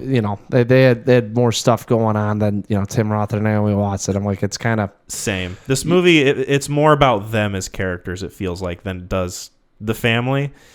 And I don't know. It says a lot too when they do like leave for a moment, and then you don't see them for a good period of time, and you're just watching Naomi Watts and Tim Roth struggle to like even move out of the room, like. I don't know. I wanted those characters to come back and be like, yes, please, let's have more of that dynamic, But, watching them struggle and watching them, not be able to get out. Yeah. No, I didn't really any of these parts. I think there's more of a projection that has to go on. Yes. So I think the first time I might have saw this, I was kind of in that realm where I was sitting there like, what are you, now this time around, I was kind of just taking more of it in of what was happening around. And yeah, it's, I talked to, I think I'm like, It's like I kind of recommend it. It's one of those things where I'm like, you'll be uncomfortable the whole time. You're gonna be in a state of, just kind of. There's something in the room with you. Yeah, Megan, the whole time watching it, said like I just felt my skin crawling. Like I wanted to crawl out of my skin while watching this whole movie. You're really helpless, and especially if you put yourself into Tim Roth or Naomi Watts' shoes, because then your mind's also doing it, and you're sitting there. So I mean, depending on now, if you're watching it from a Peter or Paul angle, it's kind of like interesting dynamic of what would I do next, or like the. I don't even like you'd think it's enjoyment, but I think they're just doing it to do it. Mm-hmm. It's kind of like, I just like doing things like that. Like kind of like there's no real rhyme or reason behind it. You just do it and then it's on to the next. Is that from the Warriors? Yeah.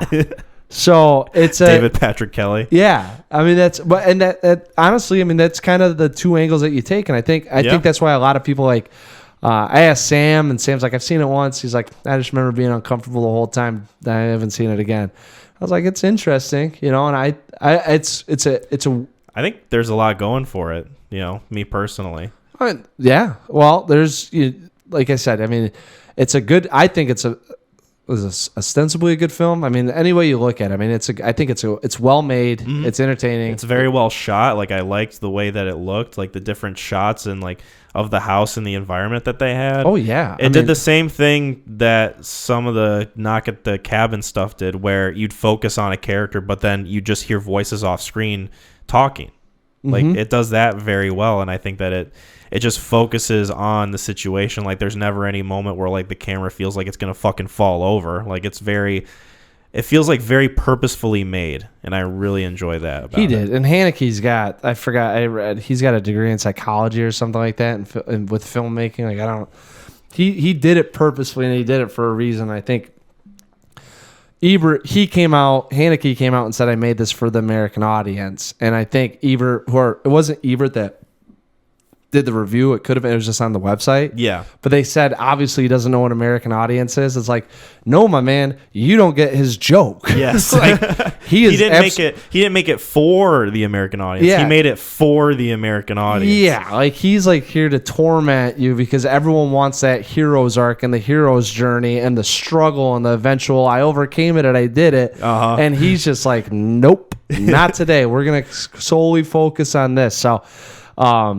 yeah, that's what I think. I mean, and whether it set out to be uncomfortable, it set out to make you feel a certain way, and it does. So that's why. So I think I've not to say I 100% enjoy it. It's definitely a film that I can sit down and I watch, and it's just more and more interesting as you take it in. But I think if you like Jasmine, I watched this with Jasmine, and she got to the first time, she just stopped watching it, and she's like, I can't. How far did she get?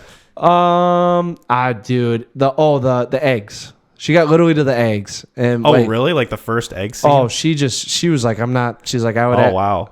Yeah. Well, so she got uncomfortable when he, like, the first time he asked, like when he just walked in. Yeah. She was like, and then she's like, oh my God, she's like, I would have said something. And then Naomi Watts literally said what Jasmine said. I was like, why are you so close to her? Or someone, like line for line. And I looked at her and I was like, and she's like, yeah, I don't blame her. Oh my God, get out. And then she's just like, I'm not going to watch this anymore. I really don't. Nice. Well, and she, Megan watched the whole thing with me, torturing herself. Well, I guess, and there you go. I mean, if you're talking about someone that's going to but Jasmine's not really, she's not really a movie person. So, yeah. I don't know. I mean, and I will say this too, and I hate to give myself away, but so in that book, the 1,000 movies you must watch, I think it was like 1,000 movies you must watch before you die, or something like that. They talk about it, and then they gave away the rewind scene. Oh, really? So I knew what was going to happen, but I didn't know at what point. And it's not like I was like, oh, I'm going to be completely to the point of like, because even when they got to that point, I remember being like, let's go, like, all right. And then they do it, and I was like, oh, that's where this pops up. I was like, oh, that's so mischievous. Yeah. So, wow, you bastard. Yeah. That's why it was kind of like one of those, like, if you're thinking about it from a sports angle, like, you cheated the system, you found a way to win, and you did it. you know, what can you do? Yeah. So it's just like a tip of the cap. I'm like, bravo, Haneke. And then Megan's like, I fucking hate this. I hate this so much. And we spent like probably the next 3 or 4 hours just debating about the movie and like our different perspectives and like us trying to like understand each other's points of view. Because she very much is like in the realm of like inserting herself in the characters and like wondering how she will. Everyone. That's why Marvel movies are the greatest thing ever, because everyone gets to be a superhero. Yes, I can fly around and I can lift bus and I can throw it at big thing. Like you're just like in awe and like, yeah, you know, and that's where this thing is like the complete. No, you're almost kind of supposed to look at this at arm's length and say, nope, I'm just going to watch this from a distance and not insert myself into this at all. Which, that's why. Because why would you? Well, and that's what I think. Like, well, you kind of like, well, at the very first scene, it's like with the eggs, like I think I'd boot them out, you know, and then past that, like, all right, I can't agree with that. And then it's like, all right, if I had a golf club, like as soon as he's like golf club to the knee and done, I was like, it's over. I know. Megan was arguing with me about like, would you have done the same thing as Tim Roth did if 2 people came into your house and you left and they were acting weird when you came back? Would you have done the same thing? I'm like, I don't know. I'm not Tim Roth. Like, yeah, like how the fuck am I supposed to like? I'm not a very violent guy. No, me like neither. It would probably be Get Out, but if I saw a guy with a golf club in his hands, you know, like I would definitely be like, set that down. Yeah, you know, and that's where, well, in some of the. I don't exactly know what to call it. It's the dominant aspect of being assertive, that, and it's, you know, what's that? Oh my God, what's the shock? Remember the guy that's like, all right, I'm gonna, you know. Oh yeah, like you know that the shock experiment. Yeah, like the authoritative kind of. Yeah, and the guy says keep going. Like, and it's like he's obviously hurting in there. He goes, yeah. No, he's fine, keep going. There's like something innate about human behavior that has to be like authoritative over, or like have authority over or something. That's what that, and or I like don't follow authority. You know, whoever, if you guys got it, you can reach out about it. But you know, that's kind of what I was thinking about it. It's that like, no, stop. You are going to do this. Even it's like, no, please leave. It's like, no, you're gonna do this, and you feel completely helpless, but at the same time, like you still have a choice. So I don't know. I mean, as soon as, you know, watching these things, as soon as you see that, it's like, oh, it's over. It's like one of those things. It's like it's easy to point out and be like, oh, I would have done this in that situation, but you don't know until you're in it. Dude, there's this Speak No Evil of the same vein of this thing. I'm fucking telling you, Is it's that like a film? Huh? Is that a film? Speak No Evil? Yeah. Oh yeah, that's the one I'm telling you. It's on. It's the one that I watched with Jay Hall and Jasmine. Okay. And it is of the same. It's just it's not experimental like psychologically, but that, like what we were just talking about, that in the innate like disposition to fucking like take authority, you know, it's that, and it's kind of yeah, that's another like like when I talk about like uncomfortable movies, like these are the first 2 that pop to mind. Yeah, that I'm like, you know, absolutely. And that one was even worse because that one was like that one was easier to project because no one rewound the film. It's not like I'm obviously in a film. They didn't break the fourth wall. Yeah, like out of control. Like this is like they didn't involve you, the viewer, in the movie. That movie is seriously like if you project yourself into the characters, like if you sit there and you're kind of like, all right, yeah, you know, like it's so uncomfortable. So. Excellent. Yeah, I'm telling you, that was it's one I told you got to check it out because I think it'd be right up your alley. Speak No Evil. Yeah, especially after having talked about this one, I think for sure you'd vibe that one. Yeah. Do we want to talk about the kind of differences, I guess, or between like the Austrian and American one? I know you touched on the fact that there's like a few different things. I don't really remember if you want to talk about it, because I'm not going to be much of a help. There are a couple things I remembered. So just some terminology stuff, like at the time, and I think it's just, you know, based on the different country that it was made in. In the Austrian one, he goes like, oh, it's like a game show. Let's spin to win or something. And then in the American one, he goes, let's make a deal. And then the biggest one I noticed in the Austrian version, when he throws the golf ball at George, when he returns home, the golf ball hits the camera, and you can kind of see the camera jostle a little bit. which is interesting because I don't know if that was just a mistake or if it was just purposefully done in a way to acknowledge the audience again, like they keep doing throughout the movie. And then in the American one, he throws the golf ball and it just misses. Like, it doesn't hit the camera doesn't shake or anything. He just misses George or whatever. Right. So I thought that was kind of an interesting choice that he made to, like, not include it in the American version. And then a lot of it is just, like, preferential stuff, like just how I feel about the characters and, like, the acting performances. I like Paul and Peter better in the American version than I do the Austrian version. See, that, and I think the difference that I have is that there is one that is, like, totally in control of the situation. The other one is, like, the sidekick. Mm-hmm. So there is a discrepancy on who's leading the charge and doing what, and you feel the other one's maybe a little bit more helpless with the situation because he doesn't understand what's going on. Whereas this one, they both feel like they know exactly what they're doing. Yes, and I like that dynamic even more. Peter, that's why I'm like, Peter still feels like a lovable oaf to me. Yeah. You know what I'm saying? Like he just feels like a little bit more misguided with what Paul's intentions are. Whereas the other one, they definitely draw the line, and you can easily go, all right, like I know that he's just being led. He's still doing what he's doing, but he's just literally dumb oaf character that is following orders. Yeah, at least there's a distinction between the two. Whereas this one, there's a little bit more ambiguity, but it's like you can still tell, which that's what.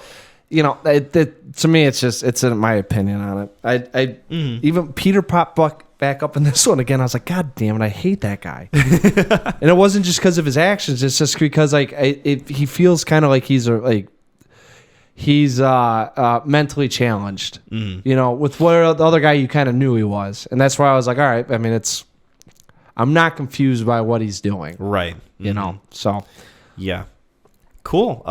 We can get into ratings. What would you rate this film? Or we can rate both of them. It's fine. Well, I got the Austrian one. I got a 9 out of 10. Okay. And this one's an 8 out of 10.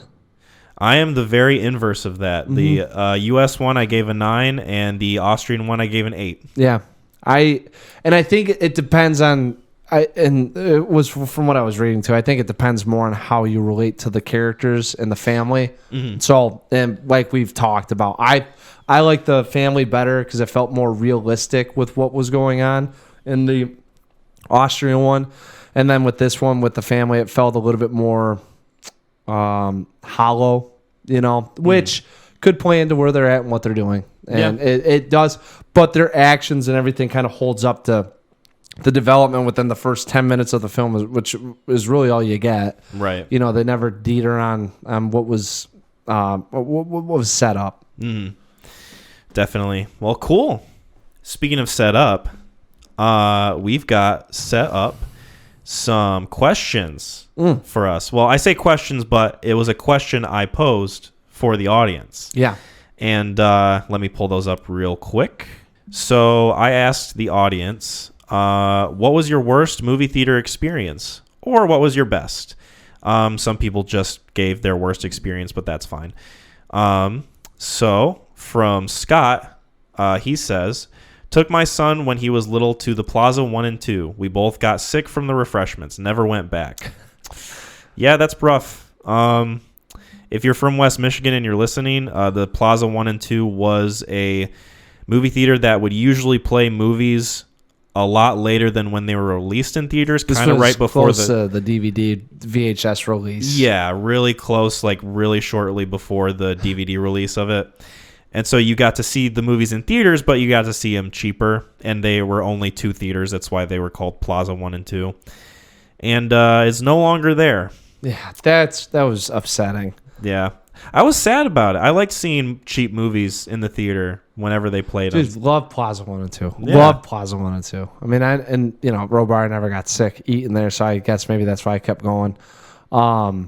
Yeah, it was such like $2-3, and usually if you missed a film, you could catch it right before it. You had to wait because I think once it hit there, I timed it up one time. You were looking at about it was like 60 to 90 days before the DVD came out. Mm-hmm. You know, you were like, all right, it's gonna go away. Everyone's gonna kind of forget about it, and then it'll be back. And so you still had a chance to be part of the mainstream. Yeah, you know. And if you wanted to catch it in theaters, like if you didn't catch it at like the cinema or like a big chain, then you could still catch it at the Plaza 1 and 2. Yep. They kind of like, they were almost like a backup essentially of movies if you missed them in theaters. Mm-hmm.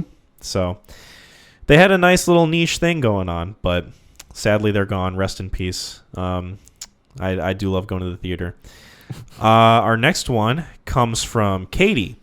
The worst experience was when the people sitting behind me kept putting their nasty bare feet between the seats on my armrest. Oh, gross. Yeah. What movie was that? Well, they didn't say, but that's fucked up. Like, why? Like, I wouldn't even want to take my shoes off at the movie theater. Like, think about all the sticky soda and like popcorn that you might step on. In all fairness, if you're propping them up, you probably would. You know, I guess so. If you're that type of person, you don't give a shit. If you're not touching the ground, you might take them off and kick back. Yeah. That is so weird, though. Yeah. And inconsiderate. Like, there's a person sitting in front of you. Like, why would you do that? Peter and Paul type shit. Yeah. Except their feet would probably be, like, immaculately clean for some reason. Glove covered. Yeah. They'd be, like, wearing what the doctors have gloves wear. on their feet. Yeah. They take their shoes off. There's, like, those white gloves underneath. Yeah. I read something online that said, like, the one kept, like, licking his fingers after eating food, even though he still had the gloves on, and they'd, like, wash their hands with the gloves on. It's like, these white boys are fucked up. Oh, so weird. Yeah. But, I don't know. I see so many posts, too, on Reddit about people on airplanes, and then, like, the person behind them, like, puts their bare feet up, or they put their foot with, like, their sock up, and the sock is just nasty AF. It's like, stop being gross. Stop being gross, people. If you're listening, don't be one of those people. Yeah, and if you are, just cut your feet off as punishment. Anyway, our next one comes from a good friend of the pod, Jay Hall. So shout out to him. Jaboy. He says his worst. He gave answers for both, so I was happy about that. He says worst. While watching Fargo, the entire theater erupted in applause when, spoiler for Fargo. Whoa. Oh, he did? I don't know if we need to... I won't say it. Yeah. So an event happened. Yeah. When the event happened, a mild annoyance like that really grinds my gears. So it sounds like he just doesn't like people applauding in movies, which I get. You know, that's what would have happened in Funny Games. Right, during that scene. Yeah, he would have been part of that. He would have been like, yes, and then he would have quickly been like, no. Jay Hall would have been the guy sitting there like, okay, and then everyone else starts applauding. He goes, hey, shut the fuck up. Oh, gotcha. You know, like, because he's not gonna. He's like, I'm trying to enjoy this movie. Well, you sit out, you're watching the film. You don't have to go. It's I've had a lot of people tell me that they don't like clapping. I clapped a couple times watching a movie. Top Gun. Was Top Gun one of them? No, I did. They did it in mine. Oh, really? Yeah.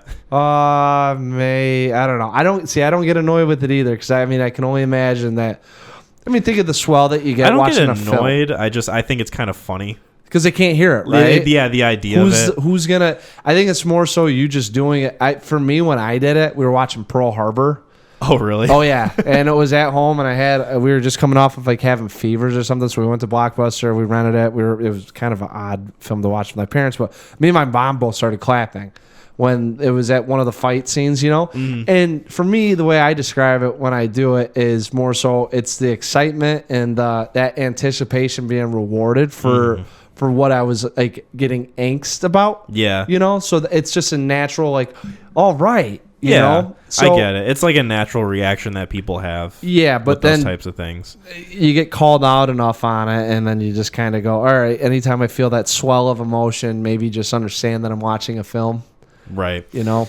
I personally don't really care if people do it as long as it's not like disruptive or distracting. Yes. I think when I saw Endgame, a lot of people did it when there was a big moment that happened in that movie. Can believe it. And I think that's like the most obvious example I can think of that's happened to me. So. Yeah. But even then, I didn't mind it, and I will have to admit the moment that happened in that movie to cause that reaction definitely had me very cheerful. I don't think I clapped, but I was very much like a part of the like, oh, that's so cool, like type of crowd, you know? Yeah. And I totally understand why people do it.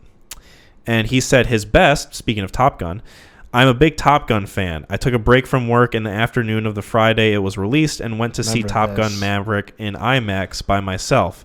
It was heavenly. when I went back to the office to finish up my day, or then I went back to the office to finish up my day. That would be a really cool movie to see in IMAX. Oh, did you go see it with him? No, he was asking. I didn't even know that J Hall was a big like Top Gun guy. You know, so he told me, he's like, man, love Top. Like when we were talking about it, he's like, I can't wait. Like I've had that, and I was like, really? He's like, oh yeah, I love the original. I'm so excited to see this one. I was like, no shit. Like so he invited me to go, and I was like, I had work, so like he literally went like I don't know, like a Friday or a Thursday at like lunch. And I think it was somewhat close to his office. Yeah. So I was like, so he went. He might have seen it twice in theaters. It's fucking great. You know. But yeah, I wish I went to the glorious Phoenix Theater. All right, in Grand Rapids, over by the Woodland Mall. Yes, I saw it there. Cushy seats. We were kind of up in front, but it felt like I was on a fucking thrill ride. Nice. Yeah. I saw it in, I think it was Kentucky. I was on a vacation with my friends, and a couple of my friends, actually Gideon and Lauren, who have helped us with podcast stuff, shout out. They went to go see Paul McCartney in concert, and the rest of us didn't want to pay $300 to go see an 80-year-old man on stage. You know, that feels like a Gideon thing, though. I mean, he is a musician, and I don't blame them. Create our intro and outro song. Blame them for going to see him because they're huge like Beatles that's up fans. His alley. It Gideon, is. I think you're it's justified for him. It's not necessarily for me ever coming on. Like I think he's totally. But I think he's in the right to do it. And so when we were trying to find something to do, we were like, let's go see Top Gun, because we watched it on Netflix in the hotel room, the first one, and then we went and saw the new one in theaters, and that was pretty cool. I enjoyed doing that. I like on vacations going to see movies. Like I don't know. There's something like kind of fun about it. See, that's the one I feel like I'm a cheap American. It's like you're on vacation, you could do that wherever, you know. So it's like, how do we kill time? So maybe the vacation isn't going well. But there's the other aspect of it being somewhere new, fresh theater, new experience. Going to see something and share, you know, a moment with some friends. So I mean, it's like it's mostly just like going with the people that I'm with. Yeah, that's why. I'm a little. We did it a couple times when me and we went down to Mississippi Gulf Coast with my dad, and there wasn't anything for really us to do. So I think he took me, my brother, to go see a movie. I don't remember if my mom was with us or not. If she dropped us off to go get her nails done or something, but yeah. And that's the first time I've been like, wow, this kind of feels like a cop out. I get it. I think it depends on like the context of the trip too, because when we were in New York, our last day there, we took a film tour, and then right after the film tour, we went and saw The Whale. That's what I'm saying. I'm not saying it's like exclusive. Like there can't be, you know, mutually exclusive events. You know, I mean, it's like, yeah, sometimes I just think it teeters along the lines of really like you went to Italy and watched, you know, versus like. Like, yeah, if I went to Spain and I saw like Stuart Little 4 on the fucking theater, it'd be a little like, what the fuck? Out of your trip to go see that. Yeah. If I went to see fucking 80 for Brady, then it'd be a little questionable, you know? It might be a film recommendation. Ooh. Speaking of the Super Bowl. We got a couple more. So from Gideon, speaking of Gideon. Shout out. He said, premiere of Avengers Infinity War, a man a few rows behind us was too drunk and threw up 3 times and refused to leave the theater. Staff had to come in and clean it up during the movie climax. So sorry about that, Gideon. Yeah, sorry about that. I remember him telling me the story. It wasn't me. You're just looking around like, that's odd. I remember when I saw it opening day too. And I remember being really sick and I threw up 3 times. Yeah. I think that was my worst one too. I remember this guy in glasses kept looking up at me. He was real skinny. He has a second one too. He says, when I went to see Get Out, there was a lady in the row in front of us who accepted a FaceTime call from her relative to show her newborn baby. The call lasted about 5 minutes. That would be something that I would get up and go get a movie manager for. Yeah. Like, that is definitely, like, manager worthy, I think. Yes. That'd be fucking terrible. There's so many times I think about taking people's phones and just chucking them across the whole damn Staple it thing. against the wall with a nail gun. James Cameron it. Yes. You're absolutely right. I think you should show up with a nail gun more often. I think you're onto something. Set the fucking tone. James Cameron has set the bar. Yeah. In more ways than one. I'm telling you, if you took someone's phone, now you might have to live with the consequences, but it would definitely be like, that dude don't play around. Mm-hmm. Definitely. Our last one comes from Joanne, my mom. Shout out. She said, went with my sister to see Cinderella. I think this was like a newer Cinderella. Went with my sister to see Cinderella. A young girl a few seats from me was a leg shaker. Shook the whole row the entire movie. Talk about a nervous Nelly. I mean, yeah, that would be distracting. It sounds fair. So my question is, why are you nervous watching a Cinderella movie? Like, is it like a tension? Probably had needed a cigarette. This is a drug addict. Yeah, you don't have to be a drug addict. You could just, be 13 and need a cigarette. Oh, I got it. Oh, I just started cigarettes and my parents are on my ass. Yeah, I'm failing math class. She did drop Nervous Nelly in there. What relieves those nerves? Oh, no, the good old Camel. You know what I'm saying? Good old Marlboro Joe. Reds, baby. My friend Joe coming in clutch. Yeah. Them menthols, am I right? Probably some Virginia Slims at that time, Uh-huh. Not really quite on that, it was more of a placebo going on, that she was like, I've heard people get like this, so I'm going to get like this. Oh, yeah. Like, what's that term for it when you think you have symptoms of something and then you look hypochondriac? Like a hypochondriac thing? Yeah, I guess maybe the lines, I think it's more of hypochondriac. Like, I think I'm addicted to this, so yeah, I gotta... Yeah, exactly. Yeah, it's like the punch bowl. It's like there's alcohol in there, so you start acting drunk. Yep, You know, that's where I'm kind of feeling like someone told me that like you get really addicted. Oh, so yeah. now I know I'm craving. That's definitely one. the placebo thing. Yeah, well, it's not. I would say. I mean, that's what I kind of think. Not placebo, because you trick yourself. Anyways. Yeah. Anyways. She could be. I mean, Cinderella. Who knows? Cinderella. Yeah. She wasn't making it to that ball with her cigarette cravings, let me tell you. Yeah. Or she could be alcohol withdrawals and going through the shakes. We don't know. Could be. My mom also did say it was a young girl, so it could be like 12-year-old who just, I don't know, was nervous about something. I don't know. Cinderella. Maybe she saw a lot of herself in her. Oh, maybe. And I was like, and she was like nervous that she wasn't going to make it back in time. That's what I'm thinking. Yeah. You're so right, I think. That's probably it.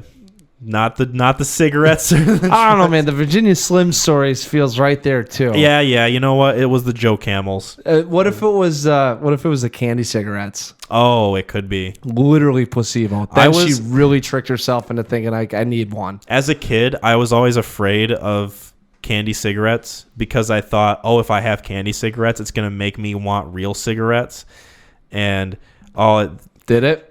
No. Oh, you never had them. I don't think I ever had them. Oh. That's how effective it was. Yeah. Like that whole campaign against drugs or whatever. Yeah. Because there was a thing where they were like, if you chew like Big League Chew, you're going to want to chew tobacco. Or like if you eat candy cigarettes, you're going to want to have real cigarettes. There's like a weird association thing that they would do. But the people that probably put it out were from those companies, so they definitely were on the trail of like, let's get them going with the oral fixation. You're thinking of like, let's get this going. Let's make it get them. Well, dude, cigarettes. All right, we don't need to tiptoe around the fact. The people that were producing cigarettes this is highly addictive. We have repeat customers, and it's a legalized drug. Like, how do we get the oral fixation going earlier?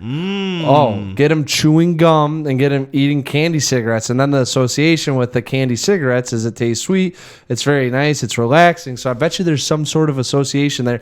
And if you went to tell me who produced it, I'm guessing it's, someone that had ties in between the two of them. There's a conspiracy there. Well, do you think Snickers is coming out like, hey, let's make these candy cigarettes because these kids are it's sugar. You could get that shit anywhere. True. I mean, it kind of wilded me thinking that 30 years ago, and I don't know are candy cigarettes still a thing? I don't know. They're probably in like vintage candy stores, but that's it. That's what I'm saying. Like, isn't it kind of wild? Like, hey, like it was very of the time. Like, imagine like if they were giving out like, hey, we're gonna give non-alcoholic beverages to all these like kids, but we're gonna title it, Heineken Jr. Heineken Jr. Like, I'm serious. Like, you're not going like, hey, that's kind of fucked up. It's like, there's no alcohol in there. Like Mike's Little Tykes lemonade. It's literally just lemonade, but it's the Mike's brand. Yeah, that's what I'm saying. In a can. They're like, what are you giving your kid? It's like, it's just lemonade. Mike's Little Tykes is honestly a good title. I'm proud of that one. Yes, that's actually not bad. Let's pitch it. Let's do it.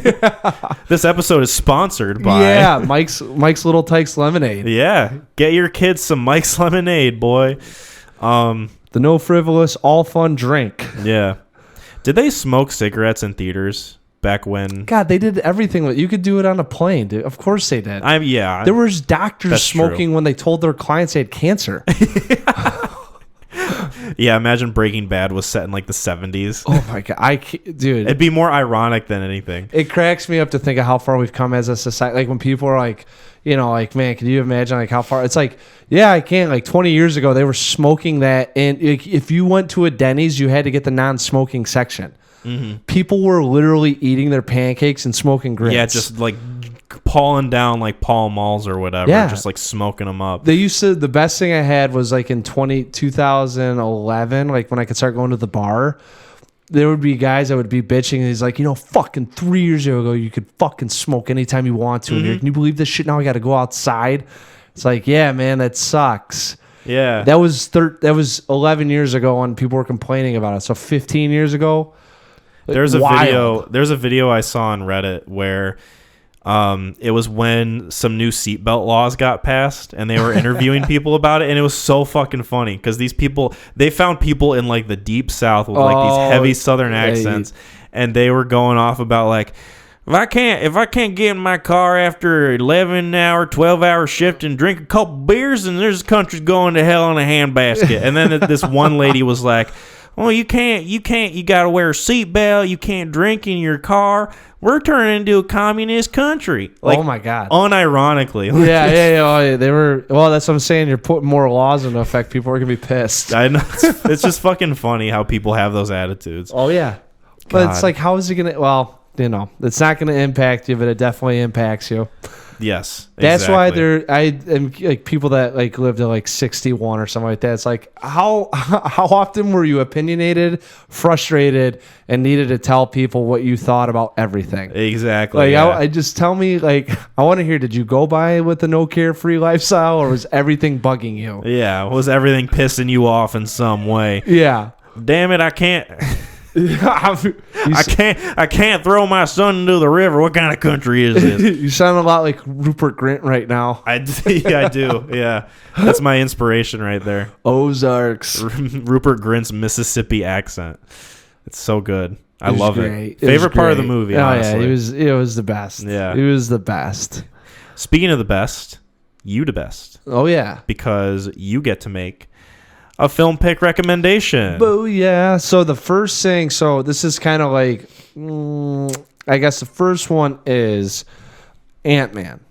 Ant-Man comes out the 17th. Okay. Do you want to talk about Ant-Man? I don't want to recommend Ant-Man. I'm just saying, are we going to say that we're going to see it, or do we not know yet? We can talk about it. I'm down with it. Oh, yeah. That's because I'm trying to pair up well, actually, no, I'm not. Fuck it. I got one lined up. Go for it, dude. Yeah. So we're going to watch Pontypool.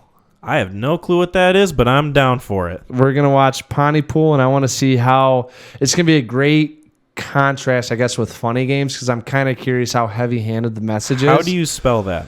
Pontypool. Bruce McDonald, 2008? Yep. Is it a hand, like a bloody hand? It's, let me see it. That's the cover. Yeah. Okay. Are you on IMDb? I'm on Letterboxd. So probably. I mean, it's got, okay, I'll read off some of the stars. Stephen McHattie, Lisa Howell. You're not going to name anyone that I know. Okay. Do you know those people? No, I didn't know if you did. No, this is the gist of it's a radio disc jockey that goes in late one night to the radio, and there's a virus breaking out, and he's kind of going over what he's hearing. When disc jockey Grant Mazey reports to his basement radio station in the Canadian town of Pontypool, he thinks it's just another day at work, and then it keeps going. Yes. So this is I'm kind of curious because I've liked this, dude. I saw this thing. It was on late one night, AMC, HBO, something like that. I happened to throw it on and just was watching it. And the guy that is in it does a phenomenal job. So I don't know what this is on. Is it streaming on anything? Did you see? Let me find out. Because I know sometimes Letterboxd tells me. Sometimes. It says Amazon Prime, but I don't know if that means you can just rent it from it or if it's actually available to I watch. think if this is a rental, it's like $2. You guys should check it out. If you guys are listening to this, getting ready for the next ep. Yeah, it looks like you can rent it from there at least. Yeah, so probably YouTube is on there. I wish I would have grabbed one that's streaming, but this has been one I've seen it one time.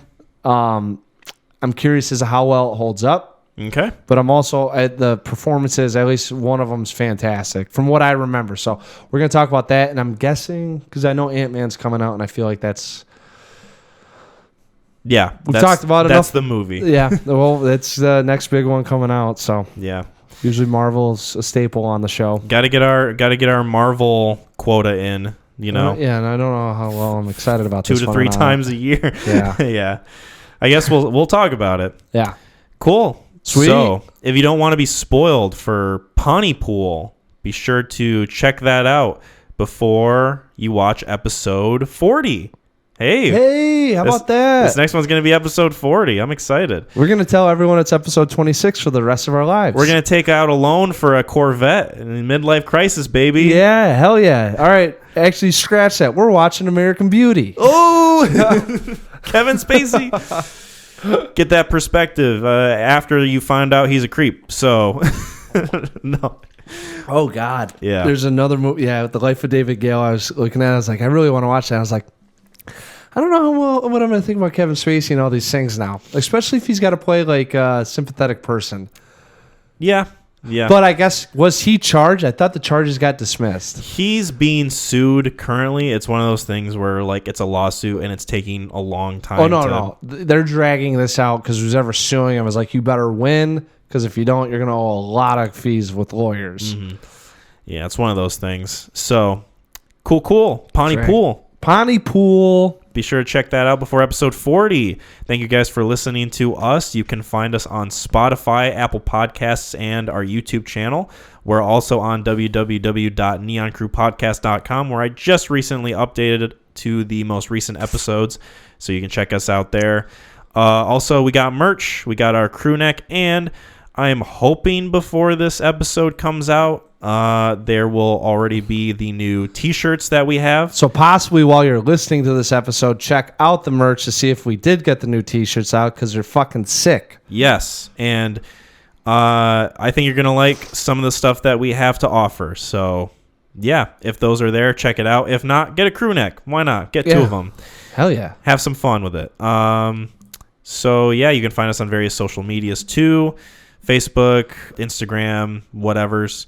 Subscribe to us on the YouTube channel. That would be excellent. And, yeah, thank you guys for listening. Appreciate it. McClain, what do we got to say for our beautiful, beautiful people? What Rupert Grint whispers into the mirror every night before he goes to bed. WWTHD. Bye, everyone.